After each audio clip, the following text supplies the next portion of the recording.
ಆಚಾರ್ಯ ಮಧ್ಯಮಾಂ ಅಸ್ಮದಾಚಾರ್ಯ ಪರ್ಯಂತಾಂ ವಂದೇ ಗುರುಪರಂಪರಾಂ ಶ್ರುತಿಸ್ಮೃತಿ ಪುರಾಣಾನಾಂ ಆಲಯಂ ಕರುಣಾಲಯಂ ನಮಾಮಿ ಭಗವತ್ಪಾದ ಶಂಕರಂ ಲೋಕಶಂಕರಂ ಭಾರತೀ ಕರುಣಾಪಾತ್ರಂ ಭಾರತೀ ಪದಭೂಷಣಂ ಭಾರತೀ ಪರಮಾರೂಢಂ ಭಾರತೀ ತೀರ್ಥಮಾಶ್ರಯೇ ವಿದ್ಯಾವಿನಯ ಸಂಪನ್ನಂ ವೀತರಾಗಂ ವಿವೇಕಿನಾಂ ವಂದೇ ವೇದಾಂತ ತತ್ವಜ್ಞಂ ವಿಧುಶೇಖರ ಭಾರತಿಂ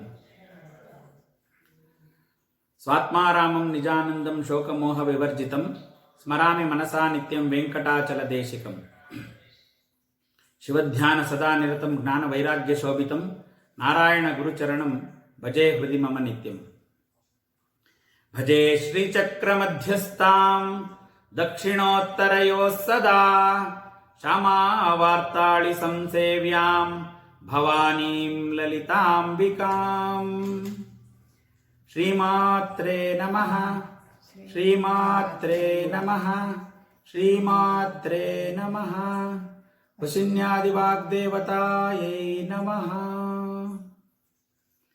ಎಲ್ಲರಿಗೂ ನಮಸ್ಕಾರ.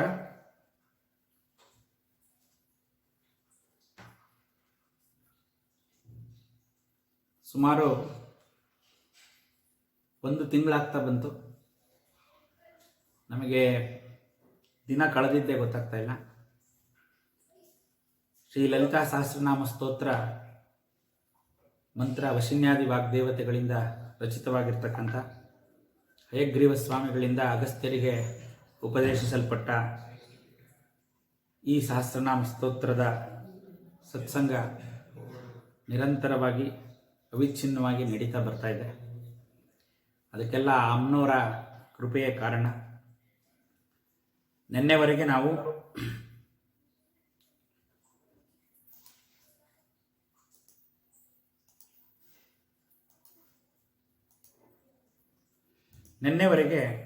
ನಾವು ಸಾವಿತ್ರಿ ವಿದ್ಯಾ ಪ್ರಧಾನವಾಗಿರ್ತಕ್ಕಂಥ ಮಂತ್ರಗಳನ್ನು ನೋಡ್ತಾ ಬರ್ತಾ ಇದ್ದೀವಿ. ದೀಕ್ಷಿತ, ದೈತ್ಯ ಶಮನಿ, ಸರ್ವಲೋಕ ವಶಂಕರಿ, ಸರ್ವಾರ್ಥಧಾತ್ರಿ, ಸಾವಿತ್ರಿ, ಸಚ್ಚಿದಾನಂದ ರೂಪಿಣಿ. ಇಲ್ಲಿ ನಾವು ಸರ್ವಾರ್ಥದಾತ್ರಿಯವರೆಗೆ ನಿನ್ನೆ ವಿಚಾರ ಮಾಡಿದ್ವಿ. ದೀಕ್ಷಿತ ದೈತ್ಯ ಶಮನಿಯಾದ ಆ ತಾಯಿ ಸರ್ವಲೋಕ ವಶಂಕರಿ. ಈ ಫಲಶ್ರುತಿ ಈ ರೀತಿ ಆರಾಧನೆ ಮಾಡಿದಾಗ ನಮಗೆ ಯಾವ ರೀತಿ ಅವಳು ಅನುಗ್ರಹಿಸ್ತಾಳೆ ಅಂತಕ್ಕಂಥದ್ದನ್ನ ದೈತ್ಯ ಶಮನಿ, ಸರ್ವಲೋಕ ವಶಂಕರಿ ಮತ್ತು ಸರ್ವಾರ್ಥದಾತ್ರಿ. ಸರ್ವಾರ್ಥದಾತ್ರಿ ಅಂದರೆ ಸರ್ವ ಅರ್ಥ ಅಂದರೆ ಧರ್ಮ, ಅರ್ಥ, ಕಾಮ, ಮೋಕ್ಷಾದಿ ಚತುರ್ವಿಧ ಫಲಪುರುಷಾರ್ಥಗಳಲ್ಲಿ ಅರ್ಥವನ್ನು ಮೊದಲುಗೊಂಡ ಸರ್ವಾರ್ಥವನ್ನು ಅನುಗ್ರಹಿಸ್ತಕ್ಕಂಥ ಶಕ್ತಿ ಇರ್ತಕ್ಕಂಥ ತಾಯಿ ಅವಳು. ಆದ್ದರಿಂದ ಅವಳು ಸರ್ವಾರ್ಥದಾತ್ರಿ ಎನ್ನುವರೆಗೆ ವಿಚಾರ ಮಾಡಿದ್ವಿ. ಸಾವಿತ್ರಿ ಸಚ್ಚಿದಾನಂದ ರೂಪಿಣಿ ಬಹಳ ಅದ್ಭುತವಾದ ನಾಮಕ್ಕೆ ಇವತ್ತು ನಾವು ಪ್ರವೇಶ ಮಾಡ್ತಾ ಇದ್ದೀವಿ. ಸಾವಿತ್ರಿ ಅಂತಂದರೆ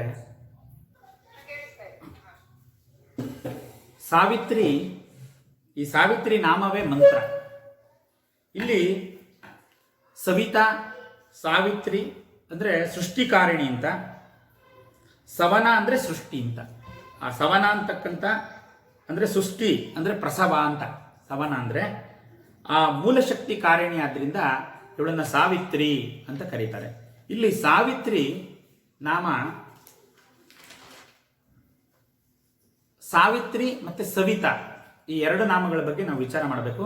ಸವಿತಾ ಅಂದರೆ ಸರ್ವ ಜಗತ್ತುಗಳನ್ನು ಪ್ರೇರೇಪಿಸತಕ್ಕಂಥ ಶಕ್ತಿ ಈ ತಾಯಿ. ಆದ್ದರಿಂದ ಇವಳಿಗೆ ಸವಿತಾ ಅಂತ ಹೆಸರು. ಸವಿತಾ. ಇಲ್ಲಿ ಆ ಸವಿತಾ ನಾಮಕ್ಕೆ ಇನ್ನೊಂದು ಅರ್ಥ ಪ್ರಚೋದಯತ್ರಿ ಶಕ್ತಿ ಅಂತ ಕರೀತಾರೆ. ಆ ಪ್ರಚೋದಯತ್ರಿ ಶಕ್ತಿಗೆ ಸವಿತಾ ಅಂತ ಅಂದರೆ ಅದನ್ನೇ ಆ ಸವಿತೃ ಮಂತ್ರದಲ್ಲೂ ಅದೇ ಬರುತ್ತೆ. ಧಿಯೋ ಯೋನಃ ಪ್ರಚೋದಯಾತ್ ಅಂತ. ಆ ಪ್ರಚೋದಯಾತ್ ಶಕ್ತಿನೇ ಇಲ್ಲಿ ಸವಿತಾ ಅಂತ. ಇಲ್ಲಿ ಆ ಒಳ್ಳೆಯ ಪ್ರಚೋದಯತ್ರಿ ಶಕ್ತಿ ಅಂತಂದರೆ ಬುದ್ಧಿ. ನಮ್ಮ ಬುದ್ಧಿ ಏನಿದೆ ಆ ಧೀಶಕ್ತಿನೇ ಬುದ್ಧಿ. ಅದರಲ್ಲೂ ಆ ಒಳ್ಳೆಯ ಬುದ್ಧಿಯನ್ನು ಪ್ರಚೋದಿಸ್ತಕ್ಕಂಥವಳು ಈ ತಾಯಿ. ಆದ್ದರಿಂದ ಸವಿತಾ ಅಂತ ಹೇಳು.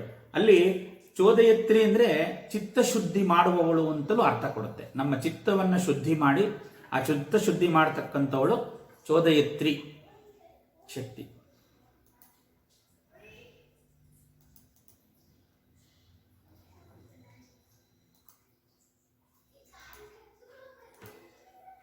ಇಲ್ಲಿ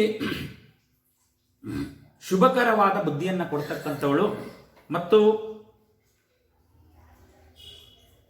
ಸಕಾರದಿಂದ ಪ್ರಾರಂಭವಾಗಿ ಈಕಾರದಲ್ಲಿ ಅಂತ್ಯ ಆಗ್ತಕ್ಕಂಥದ್ದು, ಅದನ್ನು ನಾವು ಮುಖ್ಯವಾಗಿ ಗಮನಿಸಬೇಕು. ಸಾವಿತ್ರಿಗೆ ಸಕಾರದಲ್ಲಿ ಪ್ರಾರಂಭವಾಗಿ ಈಕಾರದಲ್ಲಿ ಅಂತ್ಯ ಆಗ್ತಕ್ಕಂಥ ಒಂದು ನಾಮ ಅದು. ಇಲ್ಲಿ ನಿಜವಾದ ಒಂದು ಆ ನಾಮದ ಮಂತ್ರ ಅಂತಂದರೆ ಸಾವಿತ್ರೈ, ಶ್ರೀ ಸಾವಿತ್ರೈ ನಮಃ, ಸಾವಿತ್ರೈ ನಮಃ ಅಂತಕ್ಕಂಥ ಮಂತ್ರ. ಅದನ್ನು ಬೇಕಾದರೆ ಪುನಶ್ಚರಣೆ ಮಾಡಬಹುದು, ಶ್ರೀ ಸಾವಿತ್ರೈ ನಮಃ ಅಂತ ಹೇಳ್ಕೋಬಹುದು. ಇಲ್ಲಿ ಸೂರ್ಯಮಂಡಲದಲ್ಲಿರ್ತಕ್ಕಂಥ ಪರಬ್ರಹ್ಮವೇ ಸಾವಿತ್ರಿ ಅಂತ, ಅದಕ್ಕೆ ತತ್ ಸವಿತೃವರೇಣ್ಯಂ ಅಂತ ಮಂತ್ರದಲ್ಲಿ ಬರ್ತಕ್ಕಂಥ ಅರ್ಥ. ಅಲ್ಲಿ ಮುಖ್ಯವಾಗಿ ಆ ಸೂರ್ಯಮಂಡಲಾಂತರ್ಗತವಾದ, ಸೂರ್ಯಮಂಡಲಕ್ಕೆ ಶಕ್ತಿಯನ್ನು ಕೊಡ್ತಕ್ಕಂಥ ಆ ಒಂದು ಶಕ್ತಿಯೇ ಸವಿತೃ ಅಂತ. ಆ ಸವಿತೃ ಸ್ವರೂಪವೇ ಸಾವಿತ್ರಿ. ಇಲ್ಲಿ ಸೂರ್ಯಮಂಡಲ ಅಂತಿದ್ದಂಗೆ ದ್ವಾದಶಾದಿತ್ಯರು ಇದ್ದಾರೆ. ಅಲ್ಲಿ 12 ಜನ ಆದಿತ್ಯರನ್ನ ಪ್ರಧಾನವಾಗಿ ಹೇಳ್ತಾರೆ. ಆ 12 ಜನ ಆದಿತ್ಯರು ಯಾರಪ್ಪ ಅಂದರೆ, ಅದನ್ನು ನಾವು ಹಿಂದೆನೂ ವಿಚಾರ ಮಾಡಿದ್ವಿ. ಮಿತ್ರ, ರವಿ, ಸೂರ್ಯ, ಭಾನು, ಖಗ, ಪೂಷ, ಹಿರಣ್ಯಗರ್ಭ, ಮರೀಚಿ, ಆದಿತ್ಯ, ಸವಿತೃ, ಅರ್ಕ, ಭಾಸ್ಕರ ಇತ್ಯಾದಿ ದ್ವಾದಶಾದಿತ್ಯರು. ಈ ದ್ವಾದಶಾದಿತ್ಯಾಂತರ್ಗತವಾದ ಸೂರ್ಯಮಂಡಲದಲ್ಲಿರುವ ಪರಬ್ರಹ್ಮ ಸ್ವರೂಪಿಣಿಯೇ ಆ ಸಾವಿತ್ರಿ ಅಂತಕ್ಕಂಥದ್ದು. ಅಂದರೆ ಆದಿತ್ಯ ಸವಿತೃ ಸೂರ್ಯ ಖಗಃ ಪೂಷಾ ಗಭಸ್ತಿಮಾನ್ ಸುವರ್ಣ ಸದೃಶೋ ಭಾನು ಸ್ವರ್ಣರೇಖಾ ದಿವಾಕರ ಅಂತ ಆದಿತ್ಯ ಹೃದಯದಲ್ಲಿ ಈ ಆದಿತ್ಯ ಒಂದು ಆದಿತ್ಯನ ನಾಮಗಳಲ್ಲಿ ಬರ್ತಕ್ಕಂಥ ಪ್ರಥಮ ನಾಮ ಆದಿತ್ಯ ಸವಿತೃ ಸೂರ್ಯ ಅಂತ. ಅಲ್ಲಿ ಸವಿತಾ ಅಂತಕ್ಕಂಥ ನಾಮ ಆದಿತ್ಯ ಹೃದಯದಲ್ಲಿ ಬರುತ್ತೆ. ಈ ಸೂರ್ಯನಿಗೆ ಎಷ್ಟೊಂದು ಹೆಸರುಗಳಿದೆ. ಬಹುಶಃ ಪ್ರಪಂಚದ ಬೇರೆ ಯಾವ ದೇಶಗಳಲ್ಲೂ ಯಾವ ಭಾಷೆಯಲ್ಲೂ ಇಷ್ಟೊಂದು ಹೆಸರುಗಳು ಆ ಸೂರ್ಯ ಭಗವಂತನಿಗೆ ಇಲ್ಲ ಅನ್ನೋದನ್ನು ನಾವು ಇಲ್ಲಿ ಪ್ರಧಾನವಾಗಿ ಕಾಣಬೇಕಾದಂಥ ವಿಷಯ. ಇಲ್ಲಿ ಆ ಯಾವ ಸ್ವರೂಪವನ್ನು, ಇದನ್ನ ಸಂಧ್ಯಾಕಾಲದಲ್ಲಿ ಇದನ್ನು ಸಾವಿತ್ರಿ ಅಥವಾ ಗಾಯತ್ರಿಯನ್ನು ನಾವು ಅನುಸಂಧಾನ ಮಾಡ್ತಾ ಇದ್ದೀವಿ. ಆ ಸಂಧ್ಯಾಕಾಲದಲ್ಲಿ ಪ್ರಧಾನವಾಗಿರ್ತಕ್ಕಂಥ ವ್ಯಾಹೃತಿಯಿಂದೊಡಗೂಡಿದ ತಾಯಿ, ಅದು ಗಾಯತ್ರಿ, ವ್ಯಾಹೃತಿ, ಸಂಧ್ಯಾದಲ್ಲಿ ನಾವು ಇದನ್ನು ಸಾಕಷ್ಟು ವಿಚಾರ ಮಾಡಿದ್ದೀವಿ. ಆದರೆ ಇಲ್ಲಿ ಸವಿತಾ, ಆದಿತ್ಯ ಮತ್ತು ಸಾವಿತ್ರಿ ಅಂತ 3 ನಾಮಗಳನ್ನು ಪ್ರಸ್ತಾಪ ಮಾಡಿದ್ವಿ. ಇದು ಯಾವ್ಯಾವಾಗ ಯಾವ ಸ್ಥಿತಿ ಇರುತ್ತೆ ಅಂತ ನಾವು ನೋಡಬೇಕು. ಇಲ್ಲಿ ಉದಯಾತ್ ಪೂರ್ವಭಾಗಿ ಸವಿತಾ ಅಂತ ನಿರ್ವಚನ. ಅಂದರೆ ಆ ಸೂರ್ಯೋದಯಕ್ಕೆ ಮುಂಚೆ ಇರ್ತಕ್ಕಂಥ ಆ ಉಷಃಕಾಲ ಸ್ವರೂಪಿಣಿ, ಉಷಃಕಾಲಕ್ಕಿಂತ ಮುಂಚೆ ಅದು ಆ ಸ್ವರೂಪನ ಉದಯಾತ್ ಪೂರ್ವ ಭಾಗವನ್ನು ಸವಿತಾ ಅಂತ ಕರಿತೀವಿ. ಆಮೇಲೆ ಉದಯ ನಂತರ, ಸೂರ್ಯೋದಯ ನಂತರವಾಗಿರ್ತಕ್ಕಂಥ ಸ್ವರೂಪವನ್ನು ನಾವು ಆದಿತ್ಯ ಅಂತ ಕರಿತೀವಿ. ಆ ಉಷಃಕಾಲ ಸಾವಿತ್ರಿ, ಉಷಃಕಾಲ ಸ್ವರೂಪಿಣಿಯಾದ ತಾಯಿಗೆ ಸಾವಿತ್ರಿ ಅಂತ ಕರೀತಾರೆ. ಉದಯಾತ್ ಪೂರ್ವ ಸವಿತಾ, ಉಷಃಕಾಲಾದಿ ದೇವತೆ ಸಾವಿತ್ರಿ, ಉದಯ ನಂತರ ಇರತಕ್ಕಂಥ ಸ್ವರೂಪ ಆದಿತ್ಯ ಅಂತ. ಇದು ಈ ಸಾವಿತ್ರಿ ಸರ್ವರೋಗಹರಕಾರಿಣಿ ಶಕ್ತಿ ಸಾವಿತ್ರಿ. ಸಾವಿತ್ರಿ ರೂಪದಲ್ಲಿರ್ತಕ್ಕಂಥ ಈ ಸವಿತೃವನ್ನು ನಾವು ಧ್ಯಾನ ಮಾಡಿದರೆ, ಆರಾಧನೆ ಮಾಡಿದರೆ ನಮಗೆ ಸರ್ವ ರೋಗಗಳನ್ನು ಗುಣಪಡಿಸ್ತಕ್ಕಂಥ ಶಕ್ತಿ ಈ ತಾಯಿಗೆ ಇದೆ. ಆದ್ದರಿಂದ ಸರ್ವರೋಗ ಹಾರಿಣಿ ಮತ್ತು ಸೌಮಂಗಲ್ಯ ಪ್ರಧಾನವಾಗಿರ್ತಕ್ಕಂಥ ಸುಮಂಗಲಿ ಸ್ವರೂಪವೂ ಹೌದು. ಇಲ್ಲಿ ಅದನ್ನೇ ಆದಿತ್ಯಾಂತರ್ಗತವಾದ ಆ ತಾಯಿ ಯಾವ ರೀತಿ ಇದ್ದಾಳೆ ಅನ್ನೋದನ್ನು ಆ ವರ್ಣ, ಆ ಉಷಃಕಾಲದ ವರ್ಣನ ಒಂದು ವೇದಮಂತ್ರದಲ್ಲಿ ನಮಗೆ ಗೊತ್ತಿದೆ. ಅಸವ್ಯಸ್ತಾಮ್ರೋ ಅರುಣ ಉತ ಬಭ್ರಸ್ಸು ಮಂಗಲಃ ಅಂತ. ಆ ಸೌಮಂಗಲ್ಯ ಸ್ವರೂಪಿಣಿಯಾದ ತಾಯಿ ತಾಮ್ರವರ್ಣದಿಂದ ಪ್ರಭೆಯಿಂದ ಕಂಗೊಳಿಸ್ತಾ ಇರ್ತಕ್ಕಂಥ ತಾಯಿನೇ ಸಾವಿತ್ರಿ. ಇಲ್ಲಿ ಸೂರ್ಯ ಕಾರಕ ಶಕ್ತಿ ಮತ್ತು ಪ್ರೇರಕ ಶಕ್ತಿ. ಆ ಸೂರ್ಯನಲ್ಲಿರ್ತಕ್ಕಂಥ ಕಾರಕ ಮತ್ತು ಪ್ರೇರಕ ಶಕ್ತಿಯೇ ಸವಿತೃ ಅಥವಾ ಸಾವಿತ್ರಿ. ಆ ಸೂರ್ಯನಲ್ಲಿರ್ತಕ್ಕಂಥ ಕಾರಕ ಮತ್ತು ಪ್ರೇರಕ ಶಕ್ತಿ ಸಾವಿತ್ರಿ. ಇಲ್ಲಿ ಸಾವಿತ್ರಿ ರೂಪ ಸೂರ್ಯೋಪಾಸನೆಯಿಂದ, ಸಾವಿತ್ರಿ ರೂಪದಲ್ಲಿರ್ತಕ್ಕಂಥ ಸೂರ್ಯೋಪಾಸನೆಯಿಂದ ಪವಿತ್ರರಾಗ್ತಕ್ಕಂಥವಳು ತಾಯಿ ಅಂತ ಅರ್ಥ. ಇಲ್ಲಿ ಸವಿತಾ ಸರ್ವಭೂತಾನಾಂ ಸರ್ವಭಾವಾನ್ ಪ್ರಸೂತಯೇ ಸವಿತಾತ್ ಪಾವನಾ ಚೈವ ಸವಿತಾ ತೇನೋಚ್ಯತೆ ಅಂತ ನಿರ್ವಚನ ಹೇಳುತ್ತೆ. ಅಂದರೆ ಸವಿತಾತ್ ಸರ್ವಭೂತಾನಾಂ, ಸರ್ವಭೂತಗಳು ಯಾವ ತಾಯಿಯಿಂದ ನಿರ್ಮಾಣವಾಗಿದೆ, ಸರ್ವಭಾವಾನ್ ಪ್ರಸೂತಯೇ, ಆ ಒಂದು ಜೀವಿಗಳಿರ್ತಕ್ಕಂಥ ಸರ್ವಭಾವ ಸ್ವರೂಪಿಣಿ, ಸವಿತಾನ್ ಪಾವನಾಚೈವ, ಈ ಸವಿತೆಯನ್ನ ಆರಾಧನೆ ಮಾಡೋದ್ರಿಂದ ಯಾರು ಪಾವನರಾಗ್ತಾರೆ, ಸವಿತಾ ತೇನೋಚ್ಯತೆ ಅಂತ ನಿರ್ವಚನ, ಸವಿತಾ ಅನ್ನೋ ನಾಮಕ್ಕೆ ನಿರ್ವಚನ ಈ ರೀತಿ ಇದೆ. ಇಲ್ಲಿ ಆ ಸೂರ್ಯಕಿರಣಗಳಿಗೆ ಏನೇ ಸೂರ್ಯಕಿರಣ ಯಾವುದ್ರ ಮೇಲೆ ಬಿದ್ದರೂ ಅದನ್ನು ಪವಿತ್ರಗೊಳಿಸ್ತಕ್ಕಂಥ ಶಕ್ತಿ ಸೂರ್ಯಕಿರಣಕ್ಕೆ ಇದೆ. ಇದು ಪ್ರಧಾನವಾಗಿ ನಾವು ನಿತ್ಯ ಜೀವನದಲ್ಲಿ ನಾವು ನೋಡ್ತೀವಿ. ನೀವು ಯಾವುದೇ ಒಂದು ವಸ್ತುವಿನ ಮೇಲೆ ಸೂರ್ಯಪ್ರಭೆ ಬಿದ್ದರೂ ಅದನ್ನು ಒಣಗಿಸ್ಬಿಟ್ಟು ಅದನ್ನು ಪವಿತ್ರ ಮಾಡುತ್ತೆ. ಉದಾಹರಣೆಗೆ ಒಂದು ಸಗಣಿ ಮೇಲೆ ಅಥವಾ ಯಾವುದಾದ್ರೂ ಒಂದು ಮೇದ್ಯದ ಮೇಲೆ, ಅಮೇದ್ಯದ ಮೇಲೆ ಸೂರ್ಯರಶ್ಮಿ ಬಿದ್ದರೆ, ಆ ಸೂರ್ಯರಶ್ಮಿ ನಿರಂತರವಾಗಿ ಬಿದ್ದಾಗ ಅದರಲ್ಲಿರ್ತಕ್ಕಂಥ ದುರ್ವಾಸನೆಗಳು ನಾಶ ಆಗಿ ಕೊನೆಗೆ ಅದು ಉತ್ಕೃಷ್ಟವಾದ ಗೊಬ್ಬರ ಆಗುತ್ತೆ. ಅಂದರೆ ಅದು ಅದರಲ್ಲಿರ್ತಕ್ಕಂಥ ಸೂರ್ಯ ಕಿರಣಗಳಲ್ಲಿ ಅದನ್ನು ಪವಿತ್ರ ಮಾಡ್ತಕ್ಕಂಥ ಒಂದು ಶಕ್ತಿ ಇದೆ. ಇದನ್ನೇ ಸೂರ್ಯ ಸ್ನಾನ ಅಂತ ಕರೀತಾರೆ.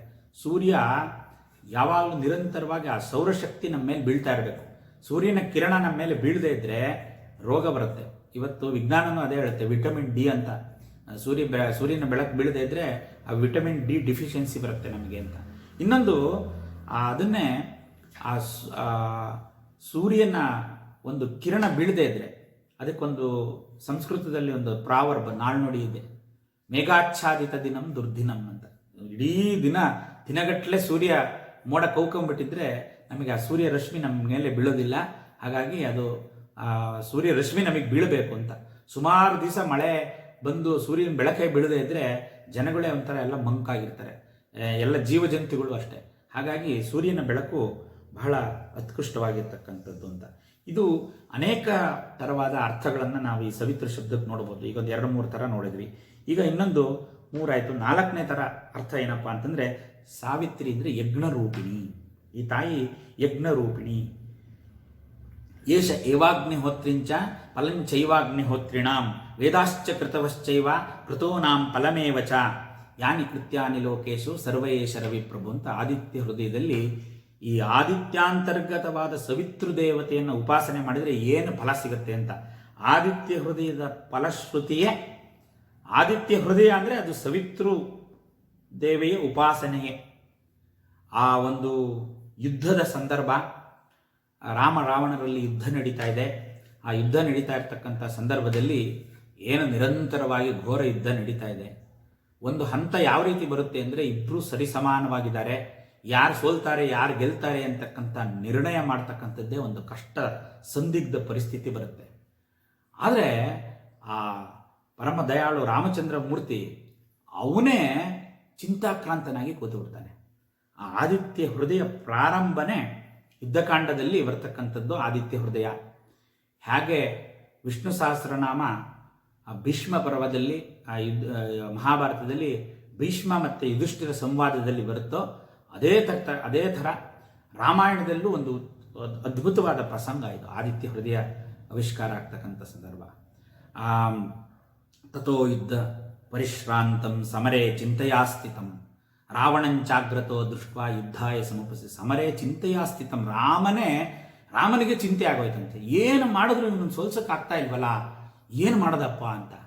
ರಾಮನಿಗೆ ಚಿಂತೆ ಬಂದ್ಬಿಟ್ರೆ ದೇವತೆಗಳಿಗೆಲ್ಲ ದಿಗ್ಲಾಗ್ಬಿಡುತ್ತೆ. ದೇವತೆಗಳೆಲ್ಲ ದೈವತೈಶ್ಚ ಸಮಾಗಮ್ಯ, ಅವರು ಮೀಟಿಂಗ್ ಸೇರ್ಕೊಂಡ್ಬಿಟ್ರೆ ತಕ್ಷಣ, ಅಯ್ಯೋ ಅಲ್ಲಿ ನೋಡು ರಾಮಚಂದ್ರ ಮೂರ್ತಿನೇ ಕಂಗಾಲಾಗಿ ಕೂತ್ಬಿಟ್ಟಿದ್ದಾನೆ, ಅವನೇ ಒಂಥರ ಚಿಂತೆಯಿಂದ ಕೂಡಿದ್ದಾನೆ, ಏನು ಮಾಡೋದು ಅಂತ. ಆವಾಗ ದೇವತೆಗಳೆಲ್ಲ ಒಟ್ಟು ಸೇರಿಬಿಟ್ಟು ದೇವತೈಶ್ಚ ಸಮಾಗಮ್ಯ ದೃಷ್ಟುಮ್ ಅಭ್ಯಾಗತರಾಗಿ ಅಲ್ಲಿ ಅಗಸ್ತ್ಯರನ್ನ ಕಳಿಸ್ಕೊಡ್ತಾರೆ. ನೀವೇ ಏನಾರು ಮಾಡಬೇಕು, ನಮ್ಮ ರಾಮಚಂದ್ರ ಮೂರ್ತಿಗೆ ಮತ್ತೆ ಸ್ಥೈರ್ಯ ಬರೋ ಹಾಗೇನೆ ಮಾಡಬೇಕು ಅಂತ. ಅಂದರೆ ಇಲ್ಲಿ ನಾರಾಯಣ ಸ್ವರೂಪನೇ ಶ್ರೀ ರಾಮಚಂದ್ರ ಅಂತಂದರೆ ಅವನು ಭಗವಂತ ವಿಷ್ಣುನೇ. ಆದರೂ ಅವನಿಗೆ ಶೋಕವೇ ಅಂತ ಕೇಳಬಹುದು. ಅದು ಕಥೆದು ಬೇರೆ ಇದಾಗುತ್ತೆ. ಏನಪ್ಪ ಅಂದರೆ ಮನುಷ್ಯ ರೂಪ ಮಾತ್ರದಿಂದ ಅವನಿಗೆ ಮನುಷ್ಯನಿಗಿರ್ತಕ್ಕಂಥ ಸಹಜ ಶೋಕ ಇತ್ಯಾದಿಗಳೆಲ್ಲ ಬರುತ್ತೆ ಅಂತ. ಆ ಮನುಷ್ಯ ರೂಪ ಧಾರಣೆ ಮಾಡಿರೋದ್ರಿಂದ ಅವನು ಭಗವಂತನಾಗಿದ್ದರೂ ಅವನಿಗೆ ಆ ಒಂದು ಮೊಮೆಂಟರಿ ಶೋಕ, ಅಲ್ಲಿ ಸೀತೆ ವಿಯೋಗ ಆದಾಗಲೂ ಇದೇ ಪರಿಸ್ಥಿತಿ ಬರುತ್ತೆ. ಹಾಗಾದ್ರೆ ಜಟಾಯು ಸಂತಸ್ತಕ ಸೂರ್ಯನ ಅಂತ ಇರಲಿ, ಅದು ಕಥೆಯ ವಿಚಾರ ಏನೇ ಇರಲಿ. ಇಲ್ಲಿ ನಾವು ಮುಖ್ಯವಾಗಿ ಈ ಘಟ್ಟಕ್ಕೆ ಯಾಕೆ ಬಂದ್ವಿ ಅಂದರೆ ಇಲ್ಲಿ ಇವರು ಯುದ್ಧ ಇದರಲ್ಲಿ ಚಿಂತಾಸ್ಥಿತನಾಗಿ ಕೂತಿರ್ತಕ್ಕಂಥ ಒಂದು ಸಂದರ್ಭ. ರಾವಣಂಚಾಗ್ರತೋ ದುಷ್ಟ ಯುದ್ಧಾಯ ಸಮಪಸ್ಥಿತ ದೈವತೇಶ್ಚ ಸಮಾಗಮ್ಯ ದುಷ್ಟುಮಭ್ಯಾಗತೋರಣಂ ಉಪಾಗಮ್ಯ ಬ್ರವೀದ್ರಾಮಂ ಅಗಸ್ತ್ಯೋ ಭಗವಾನ್ ಋಷಿ. ಅಗಸ್ತ್ಯರನ್ನ ಕಳಿಸ್ತಾರೆ. ಅಗಸ್ತ್ಯರು ಆವಾಗ ಬಂದು ಈ ಆದಿತ್ಯಾಂತರ್ಗತವಾದ ಸವಿತೃದೇವತಾ ಉಪಾಸನಾ ರಹಸ್ಯವನ್ನು ರಾಮಚಂದ್ರ ಮೂರ್ತಿಗೆ ಉಪದೇಶ ಮಾಡ್ತಾರೆ. ಅದರಲ್ಲೇ ಆದಿತ್ಯ ಸವಿತ್ರ ಸೂರ್ಯ ಖಗಃ ಪೂಷಾ ಗಭಸ್ತಿಮಾಂ 108 ನಾಮಗಳು, ಸೂರ್ಯನ ಹೆಸರುಗಳು ಬರತಕ್ಕಂಥ ಒಂದು ಬಹಳ ವಿಶಿಷ್ಟವಾಗಿರ್ತಕ್ಕಂಥ ಮಂತ್ರ ರಹಸ್ಯ ನಿಕ್ಷೇಪವಾಗಿರ್ತಕ್ಕಂಥ ಆದಿತ್ಯ ಹೃದಯಾಂತರ್ಗತವಾದ ಆದಿತ್ಯ ಸ್ವರೂಪ ಯಾವುದು ಅಂತಂದ್ರೆ ಅದನ್ನೇ ನಾವು ಆ ಪರಮೇಶ್ವರಿ, ಆ ತಾಯಿ ಸಾವಿತೃ ದೇವತೆಯ ಉಪಾಸನೆಯೇ ಹೇಳ್ಕೊಡ್ತಾರೆ. ಅದನ್ನ ಕೇಳಿದ ತಕ್ಷಣ ಏತಚ್ಛ್ರುತ್ವ ಮಹಾತೇಜ ನಷ್ಟಶೋಕೋ ಭವತ್ತದ. ನೀವು ಆದಿತ್ಯ ಹೃದಯ ಓದಿದ್ರೆ ನಾನು ಇನ್ನು ಮುಂದೆ ಹೆಚ್ಚಿಗೆ ಹೇಳದೇ ಬೇಕಾಗಿಲ್ಲ. ಅದರೊಳಗೆ ಏನು ಫಲ ಇದೆ. ಆದಿತ್ಯ ಏತತ್ ತ್ರಿಗುಣಿತಂ ಜಪ್ತ್ವ ಯುದ್ಧೇಶು ವಿಜೇಷಿಸಿ, ಈ ಥರ ಏನು ಆದಿತ್ಯ ಹೃದಯ ಫಲಶ್ರುತಿ ಇದೆ ಅದೇ ಈ ಸವಿತಾಕವಾದ ಸವಿತೃ ಮಂತ್ರೋಪಾಸನೆಯಿಂದ ಬರತಕ್ಕಂಥದ್ದು. ಏಷ ಏವಾಗ್ನಿಹೋತ್ರಿಂಚ ಫಲಂಚೈವಾಗ್ನಿಹೋತ್ರಿಣಾಂ, ಅಗ್ನಿಹೋತ್ರದ ಫಲ, ಆ ಅಗ್ನಿಹೋತ್ರ ಮಾಡಿದಂಥವರಿಗೆ, ಅಗ್ನಿಹೋತ್ರ ಮಾಡೋರಿಗೆ ಅದನ್ನ ತಗೊಂಡು ಹೋಗಿ ಅದಕ್ಕೆ ಫಲ ಕೊಡ್ತಕ್ಕಂಥದ್ದು ಅದೆಲ್ಲ ಇದರಿಂದ ಸಿಗ್ತದೆ ಅಂತಕ್ಕಂಥದ್ದು. ಅಂದರೆ ತೇಜಸ್ಸು ಆ ಸವಿತೃ ಅನ್ನೋದಕ್ಕೆ ನಾಮಕ್ಕೆ ಇನ್ನೊಂದು ಅರ್ಥ, ಅದನ್ನ ನಾನು ಹೇಳೋದಕ್ಕೆ ಪ್ರಯತ್ನ ಮಾಡ್ತಾ ಇದ್ದೀನಿ. ತೇಜಸ್ಸು ಜಾರಿ ಸೃಷ್ಟಿಯಾಗಿರುವುದರಿಂದ ಆ ತೇಜಸ್ಸು ಜಾರಿ ಸೃಷ್ಟಿಯಾಗಿದೆ, ಅದಕ್ಕೆ ಸವಿತೃ ಅಂತ ಕರೀತಾರೆ. ಇಲ್ಲಿ ಅದಕ್ಕೆ ಶ್ರವಣೆ ತೇಜಸೋತ್ಪತ್ತಿ ಸಾವಿತ್ರಿ ತೇನ ಕಚ್ಚತೆ. ಆ ಶ್ರವಿಸಿ ಬಂದಿದೆ ಯಾವುದು ತೇಜಸ್ಸು ಆ ಜಾರ ಕಂಡು ಬಂದಿರೋದ್ರಿಂದ ಅದನ್ನ ಸವಿತೃ ಅಂತ ಸಾವಿತ್ರಿ ತೇನ ಉಚ್ಯತೆ, ಸಾವಿತ್ರಿ ಅಂತ ಕರೀತಾರೆ. ಇಲ್ಲಿ ಸಾವಿತ್ರಿ ಅಂದ್ರೆ ಭಾವಶುದ್ಧಿ ಸ್ವರೂಪ, ಚಿತ್ತಶುದ್ಧಿ ಸ್ವರೂಪ ಲಾಗಿರ್ತಕ್ಕಂಥ ತಾಯಿ. ಚಿತ್ತಶುದ್ಧಿ ಭಾವಶುದ್ಧಿ ನಮಗೆ ಯಾವುದರಿಂದ ಬರುತ್ತೆ? ನಮಗೆ ಸಂಸ್ಕಾರದಿಂದ ಚಿತ್ತಶುದ್ಧಿ ಮತ್ತು ಭಾವಶುದ್ಧಿ ಬರ್ತಕ್ಕಂಥದ್ದು. ಅಂದರೆ ಈ ನಾಮಾರ್ಥಗಳ ವಿಚಾರಣೆ ಇದೇ ಸಿದ್ಧಿ. ಇಲ್ಲಿ ವಿಮರ್ಶರೂಪಿಣಿ ವಿದ್ಯಾ ಅಂತ ನಾವು ಹೇಳ್ಕೊಂಬಂದಿರೋದ್ರಿಂದ ಈ ನಾಮಗಳು ಬರೀ ಪುನಶ್ಚರಣೆ ಮಾಡೋದಲ್ಲ, ಇದರೊಳಗೆ ವಿಚಾರಣೆ ಮಾಡಬೇಕು, ಚಿಂತನ ಮಾಡಬೇಕು, ಮಂಥನ ಮಾಡಬೇಕು, ವಿಚಾರಣ ಮಾಡಬೇಕು. ಹಾಗಾಗಿ ಇವಳು ವಿಮರ್ಶರೂಪಿಣಿ ವಿದ್ಯೆ. ಸುಮ್ಮನೆ ನೋಡಿದ್ರೆ ನಮಗೆ ಅವಳು ಬಹಳ ಕಷ್ಟ, ಸಿಗೋದಿಲ್ಲ, ಮನೋವಾಚಾಮಗೋಚರ.